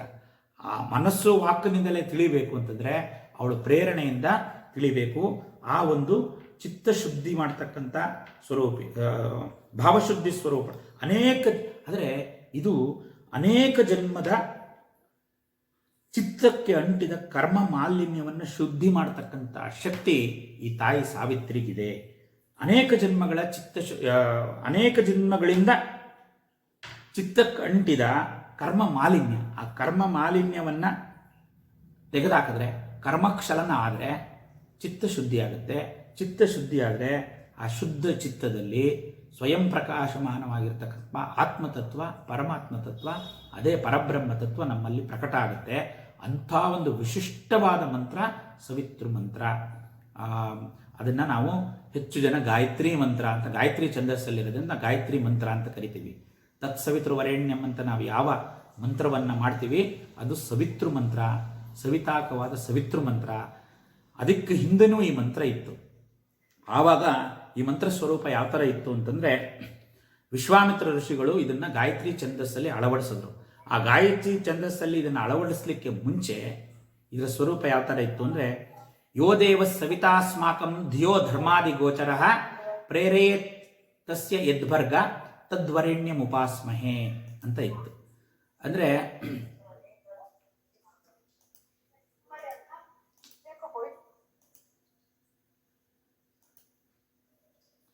ಯೋದೇವ ಸವಿತಾಸ್ಮಾಕಂ ಧಿಯೋ ಧರ್ಮಾದಿ ಗೋಚರ ಪ್ರೇರೇಯತ್ತಸ್ಯ ಯದ್ವರ್ಗ ತದ್ವರೆಣ್ಯಂ ಉಪಾಸ್ಮಹೆ. ಅದೇ ಅರ್ಥ, ಆದರೆ ಬೇರೆ ಛಂದಸ್ಸಲ್ಲಿ ಇದೆ. ಇದು ಒಂದು ನಾವು ಹಾಗೆ ಹೇಳಿದ್ರೆ ತಪ್ಪಾಗುತ್ತೆ. ಒಂದು ಆಕ್ಟಿವ್ ವಾಯ್ಸಲ್ಲಿದೆ, ಇನ್ನೊಂದು ಪ್ಯಾಸಿವ್ ವಾಯ್ಸಲ್ಲಿದೆ ಅಂತ ಹೇಳ್ಬೋದು. ಸೇಮ್ ಏಕಂ ಸತ್ ವಿಭ್ರ ಬಹುಧಾ ವದಂತಿ ಅಂತ. ಇದು ಅನುಷ್ಠಾನ ಪರರಿಗೆ ಕಷ್ಟ ಇತ್ತು ಅಂತ ಕಾಣುತ್ತೆ. ಪ್ರತಿಯೊಬ್ಬರಿಗೂ ಇದನ್ನು ಅನುಸಂಧಾನ ಮಾಡಲಿಕ್ಕೆ ಆಗ್ತಿರಲಿಲ್ಲ ಅಂತ ಕಾಣುತ್ತೆ. ಆ ಒಂದು ಸಂದರ್ಭದಲ್ಲಿ ಆ ಬ್ರಹ್ಮ ಋಷಿಗಳು ಆಗಿರ್ತಕ್ಕಂಥ ವಿಶ್ವಾಮಿತ್ರ ಋಷಿಗಳು ಅವರಿಗೆ ಈ ಒಂದು ಇದನ್ನು ಕೊಡ್ತಾರೆ. ಅಂದರೆ ನಾನು ಬ್ರಹ್ಮರ್ಷಿ ಆಗಬೇಕಾದ್ರೆ ಏನು ಮಾಡಬೇಕು ಅಂತ. ಆವಾಗ ಈ ಸವಿತೃ ದೇವತಾ ಉಪಾಸನೆಯನ್ನು ಮಾಡಿ ಆ ಸವಿತೃ ದೇವತೆಯನ್ನು ಒಲಿಸ್ಕೊಂಡು ಆ ಒಂದು ಉಪಾಸನಾ ಪದ್ಧತಿಗೆ ಒಂದು ಮಂತ್ರ ದ್ರಾಷ್ಟಾರರ ಒಂದು ಮಂತ್ರವನ್ನು ನಮಗೆ ವಿಶ್ವಾಮಿತ್ರ ಋಷಿಗಳು ದಯಪಾಲಿಸ್ತಾರೆ. ಆಗ ಈ ಮಂತ್ರವನ್ನು ತತ್ಸವಿತೃವರೆಣ್ಯಂ ಭರ್ಗೋ ದೇವಸ್ಯ ಧೀಮಹಿ ಧಿಯೋಯನ ಪ್ರಚೋದಯಾತ್ ಅಂತ ಗಾಯತ್ರಿ ಛಂದಸ್ಸಲ್ಲಿ ಅದನ್ನು ಅಳವಡಿಸ್ತಾರೆ. ಅದಕ್ಕೆ ಗಾಯತ್ರಿಯ ವಿಶ್ವಾಮಿತ್ರ ಋಷಿ ಸವಿತಾ ದೇವತಾ, ಅಲ್ಲಿ ಧ್ಯಾನ ಮಾಡ್ತಕ್ಕಂಥ ದೇವತೆ ಸವಿತೃ. ಆದರೆ ಅದು ಅದನ್ನು ವಿಶ್ವಾಮಿತ್ರ ಋಷಿ, ದ್ರಾಷ್ಟ್ರಾರ ಋಷಿ ವಿಶ್ವಾಮಿತ್ರ ಅದನ್ನು ಅಳವಡಿಸಿದ್ದು ಗಾಯತ್ರಿ ಛಂದಸ್ಸಲ್ಲಿ. ಅಲ್ಲಿ ಮೂಲವಾಗಿ ಉಪಾಸನೆ ಮಾಡ್ತಕ್ಕಂಥ ದೇವಿ ಸಾವಿತ್ರಿ, ಅದೇ ಸಾವಿತ್ರಿ. ಇಲ್ಲಿ ಈ ಒಂದು ಮಂತ್ರ ಎಷ್ಟು ಉತ್ಕೃಷ್ಟವಾದ ಮಂತ್ರ ಅಂತಂದರೆ ನಮ್ಮ ಎಲ್ಲ ಸಂಸ್ಕಾರ ಎಲ್ಲ ನಮ್ಮ ಜನ್ಮಾಂತರಗಳಿಂದ ಬಂದಿರತಕ್ಕಂಥ ಜನ್ಮದ ಒಂದು ಚಿತ್ತಕ್ಕೆ ಅಂಟಿದ ಕರ್ಮವನ್ನೆಲ್ಲ ನಿವೃತ್ತಿ ಮಾಡಿ ಕರ್ಮಕ್ಷಲನ ಮಾಡಿ ನಮ್ಮನ್ನು ಮೋಕ್ಷಕ್ಕೆ ಕೊಂಡೊಯ್ಯತಕ್ಕಂಥ ಮಂತ್ರ, ಅದ್ಭುತವಾದ ಮಂತ್ರ, ಪರಮೋಚ್ಚವಾದ ಮಂತ್ರ ಗಾಯತ್ರಿ ಸವಿತೃ ಮಂತ್ರ ಗಾಯತ್ರಿ ಛಂದಸ್ಸಲ್ಲಿರ್ತಕ್ಕಂಥದ್ದು. ಇಲ್ಲಿ ಸಾವಿತ್ರಿ ಸಮಸ್ತ ವಿದ್ಯೆ ಮತ್ತು ಸರ್ವಶಕ್ತಿಗಳನ್ನು ಪ್ರಸವಿಸ್ತಾ ಇರೋದನ್ನ ಪ್ರಸವಿತ್ರಿ ಗಾಯತ್ರಿ ಅಂತ ಇನ್ನೊಂದು ನಿರ್ವಚನ ಇದೆ. ಎಲ್ಲಿ ಸಮಸ್ತ ವಿದ್ಯೆ ಮತ್ತು ಸರ್ವಶಕ್ತಿಗಳನ್ನು ಪ್ರಸವಿಸ್ತಾ ಇದೆ. ಸಾವಿತ್ರಿ ಉಪಾಸನೆಯನ್ನು ರಾಮಚಂದ್ರಮೂರ್ತಿ ಆದಿತ್ಯ ಹೃದಯದಲ್ಲಿ ಮಾಡಿದ್ರು ಅಂತ ನಾವು ವಿಚಾರ ಮಾಡಿದ್ವಿ. ಹಾಗಾಗಿ ಅದಾದ ನಂತರ ಏತತ್ ತ್ರಿಗುಣಿತಂ ಜಪ್ತ್ವಾ ವಿದ್ಯೇಶೀಶ, ಬರೀ 3 ಸಾರಿ ಅದನ್ನ ಹೇಳ್ಕೊಂಡ್ರೆ ಸಾಕು, ಎಂಥ ಯುದ್ಧದಲ್ಲೂ ನಮಗೆ ಜಯ ಸಿಗುತ್ತೆ. ಅದು ಯಾವುದು ಯುದ್ಧ ಆಗಿರ್ಬೋದು. ಯುದ್ಧ ಅಂತಂದರೆ ಆಂತರಿಕ ಯುದ್ಧ, ಬಹಿರ್ಯುದ್ಧ ಎರಡನ್ನೂ ನಾವು ಇಲ್ಲಿ ಗ್ರಹಿಸಬೇಕು. ಹಾಗಾಗಿ ಎಂಥ ಯುದ್ಧದಲ್ಲೂ ಜಯವನ್ನು ಕೊಡ್ತಕ್ಕಂಥ ಮಹಾಮಂತ್ರ. ಈ ಮಂತ್ರದಲ್ಲಿ ವರೆಣ್ಯಂ ಭರ್ಗ ಅಂದರೆ ಆ ಹಿರಣ್ಯ ಗರ್ಭ ಕಾಂತಿ ಪುಂಜವನ್ನು ನಾವು ವಿಶ್ವಗರ್ಭ ಸ್ವರ್ಣಗರ್ಭದಲ್ಲಿ ನೋಡಿದ್ವಿ. ಅಮ್ಮನವರ ಸ್ವರೂಪನೇ. ಗಾಯತ್ರಿ ಬೇರೆ ಅಲ್ಲ, ಸಾವಿತ್ರಿ ಬೇರೆ ಅಲ್ಲ, ಸವಿತೃ ಬೇರೆ ಅಲ್ಲ, ಲಲಿತಾ ತ್ರಿಪುರ ಸುಂದರಿ ಬೇರೆ ಅಲ್ಲ ಅಂತಕ್ಕಂಥದ್ದನ್ನ ಈ ನಾಮ ನಮಗೆ ನಿಶ್ಚಯವಾಗಿ ತೋರಿಸುತ್ತೆ. ಸೂರ್ಯಮಂಡಲ ಸ್ವರೂಪಿಣಿಯಾದ ತಾಯಿ ಸಾವಿತ್ರಿ, ಸೂರ್ಯಮಂಡಲದಲ್ಲಿ ತೇಜಸ್ಸನ್ನು ಕೊಟ್ಟ ಆ ಸೂರ್ಯಶಕ್ತಿ ಸ್ವರೂಪಿಣಿ ಶ್ರೀ ಸವಿತೆಗೂ ಶ್ರೀ ಲಲಿತಾದೇವಿಗೂ ಭೇದವಿಲ್ಲ, ಒಬ್ಬಳೇ ಆಗಿದ್ದಾಳೆ ಅಂತಕ್ಕಂಥ ಸವಿತೃ ದೇವತೆಗೆ ನಮಸ್ಕಾರ ಮಾಡಿ ಮುಂದಿನ ನಾಮಕ್ಕೆ ನಾವು ಪ್ರವೇಶ ಮಾಡೋಣ. ಸಚ್ಚಿದಾನಂದ ರೂಪಿಣಿ. ಈ ನಾಮವನ್ನು ನಾವು ಅನೇಕ ಬಾರಿ ಹಿಂದಿನಿಂದಲೂ ಪ್ರಸ್ತಾಪ ಮಾಡಿದ್ದೀವಿ, ಹಾಗಾಗಿ ಹೆಚ್ಚು ವಿಸ್ತಾರ ಮಾಡಲಿಕ್ಕೆ ಹೋಗಲ್ಲ. ಸಚ್ಚಿದಾನಂದ ರೂಪಿಣಿ ಅಂದರೆ ಸತ್ ಚಿತ್ ಆನಂದ ರೂಪಿಣಿ. ಸತ್ ಅಂದರೆ ಯಾವುದು ತ್ರಿಕಾಲದಲ್ಲೂ ಬಾಧಿಸಲ್ಪಡುವುದಿಲ್ಲವೋ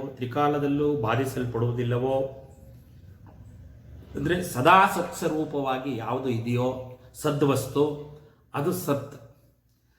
ಮತ್ತೆ ಚಿತ್ ಅಂದರೆ ಅದು ಆ ಸದ್ವಸ್ತು ಸದಾ ಜ್ಞಾನಸ್ವರೂಪವಾಗಿದೆ. ಜ್ಞಾನಸ್ವರೂಪ ಅಂತಂದರೆ ಆ ಜ್ಞಾನಸ್ವರೂಪನೇ ಚಿತ್. ಆ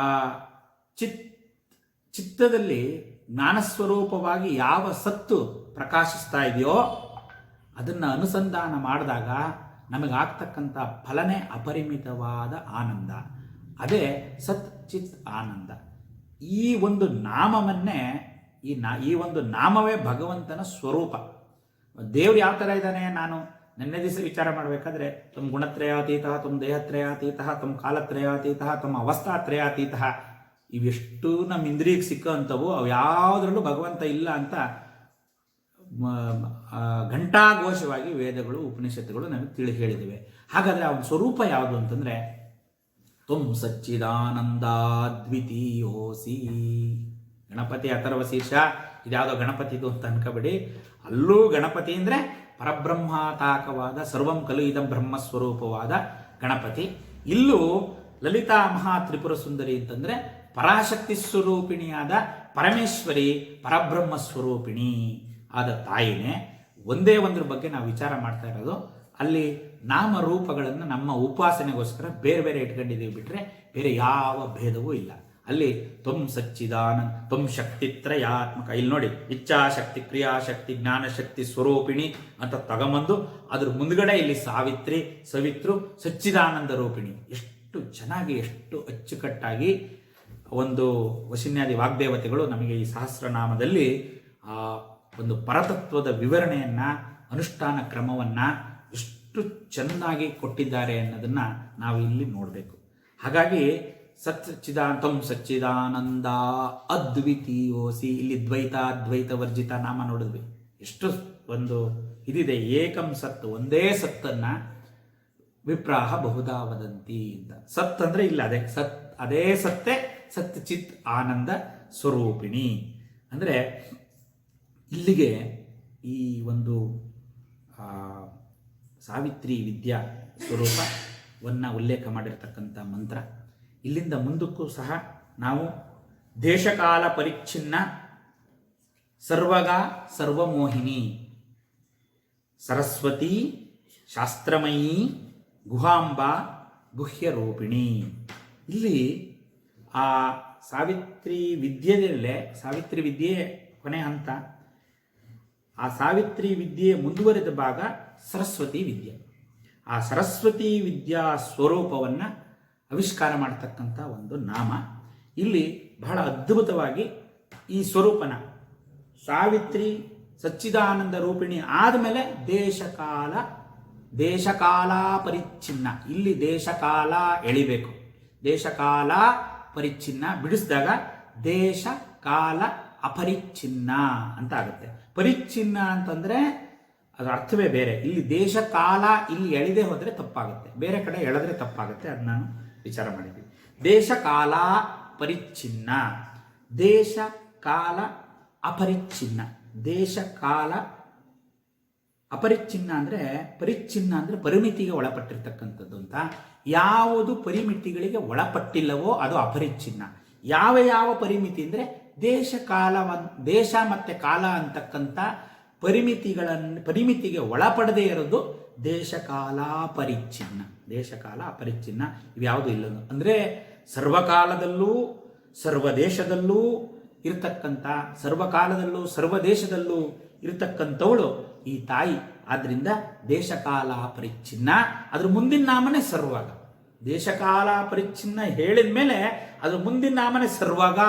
ಸರ್ವಗ ಅಂದರೆ ಎಲ್ಲೆಡೆಯಲ್ಲೂ ವ್ಯಾಪಿಸಿರ್ತಕ್ಕಂಥ ಶಕ್ತಿ. ಸರ್ವ ಅಂದರೆ ಅದನ್ನೇ ನಾನು ಗಣಪತಿ ಅಥರ್ವ ಶೀರ್ಷನೇ ತಗೋತೀನಿ. ಯಾಕೆಂತಂದರೆ ಅಷ್ಟು ಸಾಮ್ಯ ಇದೆ ಎರಡಕ್ಕೂ. ಇಲ್ಲಿ ಎಲ್ಲಿದ್ದಾನೆ ಭಗವಂತ ಅಂತ ಹೇಳ್ಬೇಕಾರೆ ಅವ ಪುರಸ್ತಾತ್, ಅವ ಪಶ್ಚಾತ್ತಾತ್, ಅವ ಪುರಸ್ತಾತ್, ಅವೋತ್ತರಾತ್ತಾತ್, ಅವ ದಕ್ಷಿಣಾತ್ತಾತ್, ಅವಚೋರ್ಧ್ವಾತ್, ಅವಾಚ ಊರ್ಧ್ವಾತ್ತಾತ್, ಅವಾಧರಾತ್ತಾತ್, ಅವ ಅಧರಾತ್ತಾತ್. ಏನೇನಾಯ್ತು?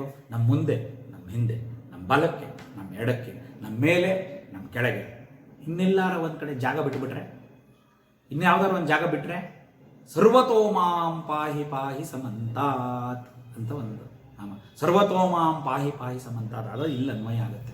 ಅಲ್ಲಿ ಬಿಡಿಸಿ ಇಲ್ಲಿ ಸರ್ವಗ ಒಂದೇ ನಾಮ ಹೇಳ್ಬಿಟ್ರು, ಎಲ್ಲ ಕಡೆನೂ ಇದ್ದಾಳೆ ಅಂತ. ಅದರಲ್ಲಿ ಬಿಡಿಯಾಗಿ ನಮ್ಮ ಮುಂದೆ ಇದೆಯಾ, ನಮ್ಮ ಹಿಂದೆ ಇದ್ದು ನಮ್ಮ ಕಾಪಾಡ್ತಾ ಇದೆಯಾ, ನಮ್ಮ ಪಕ್ಕದಲ್ಲಿ, ನಮ್ಮ ಬಲ್ಲದಲ್ಲಿ, ಎಡದಲ್ಲಿ, ಮೇಲೆ, ಕೆಳಗೆ, ಹೀಗೆ ಸರ್ವ ದಿಕ್ಕುಗಳಲ್ಲೂ ವ್ಯಾಪಿಸಿದ್ದು ನಮ್ಮ ಸರ್ವತೋಮಾಂ ಪಾಹಿ ಪಾಹಿ ಸಮಂತಾತ್.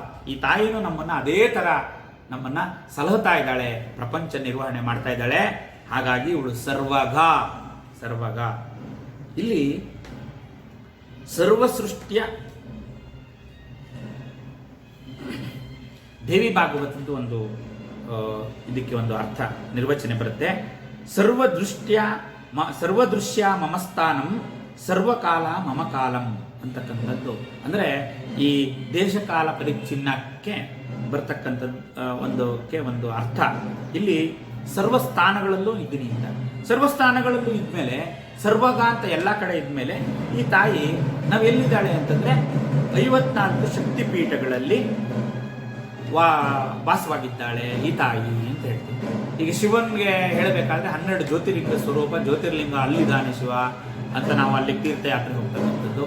ಮತ್ತೆ 54 ಶಕ್ತಿಪೀಠಗಳು, ಭಾರತಾದ್ಯಂತ ಏನು ಶಕ್ತಿಪೀಠಗಳಿದೆ ಅಲ್ಲಿ ದೇವಿ ವಾಸ ಇದ್ದಾಳೆ ಅಂತ ಹೇಳ್ಕೊಬರ್ತೀವಿ. ಒಂದು ಎಲ್ಲಾ ಕಡೆ ಇರೋಳಿಗೆ ಅಲ್ಲಿದ್ದಾಳೆ ಅಂತ ಯಾಕಲ್ಲ ಹೋಗ್ಬೇಕು? ಅವಳು ಎಲ್ಲಾ ಕಡೆ ಇರ್ಬೇಕಾದ್ರೆ ಎಲ್ಲಾ ಕಡೆಯಿಂದಲೂ ಅವಳು ನಮ್ಗೆ ಅನುಗ್ರಹ ಮಾಡ್ಬೇಕಲ್ವಾ? ಎಲ್ಲಾ ಕಡೆ ಅವಳು ಇರ್ಬೇಕಾದ್ರೆ ಎಲ್ಲಾ ಕಡೆಯಿಂದಲೂ ಅವಳು ಅನುಗ್ರಹಿತಲಾಗ್ಬೇಕಲ್ಲ, ನಾವ್ ಯಾಕೆ ಅಲ್ಲೇ ಹೋಗ್ಬಿಟ್ಟು ಮಾಡ್ತೀವಿ ಅಂತಕ್ಕಂಥ ಪ್ರಶ್ನೆ ನಮ್ಮಲ್ಲಿ ಬರೋದು ಸಹಜ. ಈ ಪ್ರಶ್ನೆಗೆ ಆಮೇಲೆ ಪೂಜೆ ಮಾಡ್ಬೇಕಾದ್ರೆ ಸರ್ವಕಾಲ, ಇಲ್ಲಿ ಕಾಲಾತೀತ ಸ್ವರೂಪಿಣಿಯವಳು, ದೇಶಕಾಲ ಅಪರಿಚ್ಛಿನ್ನದಲ್ಲಿ ದೇಶ ಮತ್ತೆ ಕಾಲದ ಪರಿಮಿತಿಯಿಂದ ಆಚೆ ಇರ್ತಕ್ಕಂಥವಳು ಅಂತ. ಆದ್ರೂ ನಾವು ಅನುಷ್ಠಾನ ಮಾಡ್ಬೇಕಾದ್ರೆ, ಪೂಜೆ ಮಾಡ್ಬೇಕಾದ್ರೆ ಅದನ್ನ ಇಂತಿಂತ ದಿವಸ ಮಾಡಿದ್ರೆ ವಿಶೇಷ ಫಲ, ನವಮಿ ಬಂದ್ರೆ, ಶುಕ್ರವಾರ ಬಂದ್ರೆ, ಇದು ಫಲಶ್ರುತಿಲಿ ಬರುತ್ತೆ ಮುಂದೆ ಯಾವ್ಯಾವ ದಿವಸ ಏನ್ ಮಾಡಿದ್ರೆ ಅಂತ. ಅಲ್ಲಿ ನಾವು ಪ್ರತಿಪನ್ ಮುಖ್ಯರಾಕಾರದಿಂದ ಮಾತೃಕಾವರ್ಣ ರೂಪಿಣಿ ನೋಡಿದ್ವಿ. ಪ್ರತಿಪನ್ ಮುಖ್ಯರಾಕಾರ ನೋಡಿದಾಗ ಆ ತಿಥಿಮಂಡಲ ಪೂಜಿತ, ತಿಥಿಮಂಡಲ ಪೂಜಿತ ಅಂತಂದ್ರೆ ಯಾವ್ಯಾವ ತಿಥಿ ದಿವಸ ಯಾವ್ಯಾವ ಸ್ವರೂಪ ಇದ್ದಾಳೆ ಆ ದೇವತಾಕಸ್ವಾದ ಸ್ವರೂಪವನ್ನು ನೋಡಿದ್ವಿ. 15 ತಿಥಿ ನಿತ್ಯ ದೇವತೆಗಳು ಅದರ ಸ್ವರೂಪ ನೋಡಿದ್ವಿ.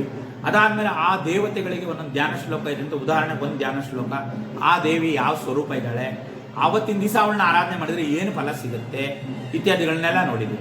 ಇದಲ್ಲದೆ ಫಲಶ್ರುತಿಲಿ ಹೇಳ್ತಾರೆ, ಒಂದು ಪರ್ವಕಾಲಗಳಲ್ಲಿ ವಿಶೇಷವಾಗಿ ಹುಣ್ಣಿಮೆ ದಿವಸ ಮತ್ತೆ ನವರಾತ್ರಿ ಅಂತ ಕರಿತೀವಿ. ನವರಾತ್ರಿಯಲ್ಲಿ ಯಾವ್ಯಾವುದು ವಸಂತ ನವರಾತ್ರಿ ಮತ್ತೆ ಮಾಘ ನವರಾತ್ರಿ, ಆಮೇಲೆ ಶರನ್ ನವರಾತ್ರಿ, ಶಿಶಿರ ಕಾಲದಲ್ಲಿ ಬರ್ತಕ್ಕಂಥ ನವರಾತ್ರಿ, ಹುಣ್ಣಿಮೆ ದಿವಸ, ಶುಕ್ರವಾರದ ದಿವಸ ಇತ್ಯಾದಿ ಎಲ್ಲ ಯಾಕೆ ಹೇಳ್ತೀವಿ? ದೇಶಕಾಲ ಅಪರಿಚಿತ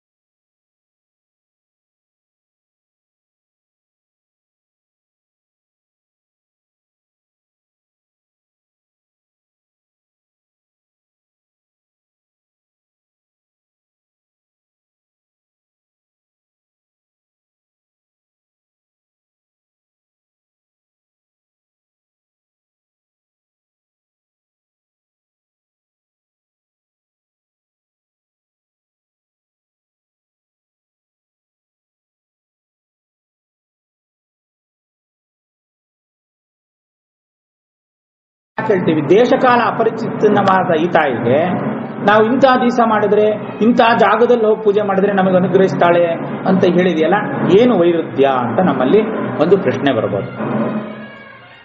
ಉತ್ತರ ಇಷ್ಟೇ, ಸರ್ವಂ ದೇವಿಮಯಂ ಜಗತ್. ಎಲ್ಲೆಲ್ಲೂ ಅಂದ್ರೆ ಇಡೀ ಜಗತ್ತೇ ದೇವಿಮಯ ಆಗಿದೆ.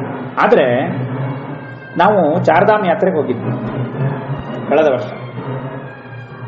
ಆ ಗಂಗೋತ್ರಿಯಿಂದ ಹಿಡಿದು ಹರಿದ್ವಾರದವರೆಗೂ ಎಷ್ಟು ಕಡೆ ಗಂಗೆ ಹರ್ಕಂಡು ಬರ್ತಾಳೆ ಆ ಹಿಮಾಲಯದ ತಪ್ಪಲಿಂದ. ಅವಳಿಗೆ ಎಲ್ಲ ನದಿಗಳು, ಉಪನದಿಗಳು ಎಲ್ಲ ಸೇರ್ಕೊಂಡು ಎಲ್ಲ ತೀರ್ಥಕ್ಷೇತ್ರಗಳೇ ಪೂರ್ತಿ. ಆ ಗಂಗಾ ತಾಯಿ ಹರಿದ್ವಾರದಲ್ಲಿ ಬರ್ತಾಳೆ, ಅಲ್ಲಿ ಹರಕಿ ಪೋಡಿ ಅಂತಿದೆ, ಅಲ್ಲಲ್ಲೇ ಸ್ನಾನ ಘಟ್ಟಗಳನ್ನು ಮಾಡಿದ್ದಾರೆ. ನಾವು ಎಲ್ಲ ಕಡೆ ನೋಡಿ ಆನಂದಿಸ್ಬೋದೇ ದೂರದಿಂದ ಹೊರತು ಎಲ್ಲ ಕಡೆ ನಾವು ಗಂಗೆನ ಮುಟ್ಕೊಳಕ್ಕಾಗಲ್ಲ, ನಾವು ಹೋಗಕ್ಕಾಗಲ್ಲ. ಆ ಗಂಗೋತ್ರಿಗೆ ಹೋಗ್ಬೇಕಾದ್ರೆ ಒಂದು ಜಾಗ ಎಂಥ ಕಣಿವೆ, ಅಲ್ಲೆಲ್ಲ ಈ ನಮ್ಮ ಇಲ್ಲಿ ಸುತ್ತಮುತ್ತ ಇರತಕ್ಕಂಥ ಘಾಟ್ಗಳು, ಚಾರ್ಮಡಿ ಇತ್ಯಾದಿ ಎಲ್ಲ ಅದ್ರ ಮುಂದೆ ನಿವಾಳಿಸಿ ಸೈಡಿಗಿಡಬೇಕು. ಅಂಥ ಕಂದರಗಳು, ಅದು ಪೂರ್ತಿ ಅಲ್ಲಿ ವಾಪಸ್ ಬಂದ ಮೇಲೆ ಗ್ಯಾರಂಟಿ. ಆ ಥರ ಇರ್ತಕ್ಕಂಥ ಒಂದು ಪರ್ವತ ಶ್ರೇಣಿಗಳು ಅದ್ರ ಮಧ್ಯದಲ್ಲಿ ಹರಿತಾಳೆ. ಆ ಗಂಗೋತ್ರಿಗೆ ಹೋಗ್ಬೇಕಾದ್ರೆ ಒಂದು ಜಾಗದಲ್ಲಿ 2 ದೊಡ್ಡ ಪರ್ವತಗಳು ಪಕ್ಕ ಇದೆ, ಡೀಪು. ಅಲ್ಲಿಗೊಂದು ಬ್ರಿಡ್ಜ್ ಹಾಕಿದ್ದಾರೆ. ಮಿಲಿಟರಿ ಅವರು ಅಲ್ಲಿ ಕಾಯ್ಕೊಂಡು ಕೂತಿರ್ತಾರೆ. ಆ ಬ್ರಿಡ್ಜ್ ಹತ್ರ ನಮಗೆ ಇಳಿಯಕ್ ಬಿಡಲ್ಲ. ಆ ಬ್ರಿಡ್ಜ್ ಹತ್ರ ಏನಾದ್ರು ಬಗ್ಗಿ ಕೆಳಗಡೆ ನೋಡಿದ್ರೆ 3/4 ಕಿಲೋಮೀಟರ್ ಆಳ ಕೆಳಗಡೆ ಗಂಗೆ ಬೋರ್ಗರಿತ ಹರಿತಾ ಇದ್ದಾಳೆ. 3/4 ಕಿಲೋಮೀಟರ್, 2 ಗುಡ್ಡ, ಈ ಗುಡ್ಡದಿಂದ ಈ ಗುಡ್ಡಕ್ಕೆ ಒಂದು ಬ್ರಿಡ್ಜ್ ಕಟ್ಟಿದ್ದಾರೆ. ಹಿಂಗಿದೆ, ಫುಲ್ ಸ್ಟೀಪು. ಅಲ್ಲಿ ಒಂದು ಆ ಒಂದು ತಗ್ಗಿಯಲ್ಲಿ ಆ ಸ್ಟೀಪ್ ಒಳಗಡೆ ದೇವಿ ಅಂದರೆ ಆ ಗಂಗೆ ಕೆಳಗಡೆ ಹರಿತಾ ಇದ್ದಾಳೆ. ಅಲ್ಲಿ ನಾವು ಹೋಗಿ ಗಂಗೆನ ಉಪಾಸನೆ ಮಾಡ್ಲಿಕ್ಕೆ ರಾತ್ರಿ ಅಲ್ಲಿ ಹೋಗ್ಬೇಕಾದ್ರೆ ಎರಡು ಮಧ್ಯದಲ್ಲಿ 1.25 ಕಿಲೋಮೀಟರ್ ಆಳದಲ್ಲಿ ಗಂಗೆ ಕಾಣ್ತಾಳೆ. ನಾನು ಏನು ಹೇಳಕ್ ಹೊರಟಿದ್ದೀನಿ ಅಂತಂದ್ರೆ, ಎಲ್ಲಾ ಕಡೆನೂ ನಾವು ಗಂಗೆನ ಮುಟ್ಟಕ್ಕಾಗಲ್ಲ.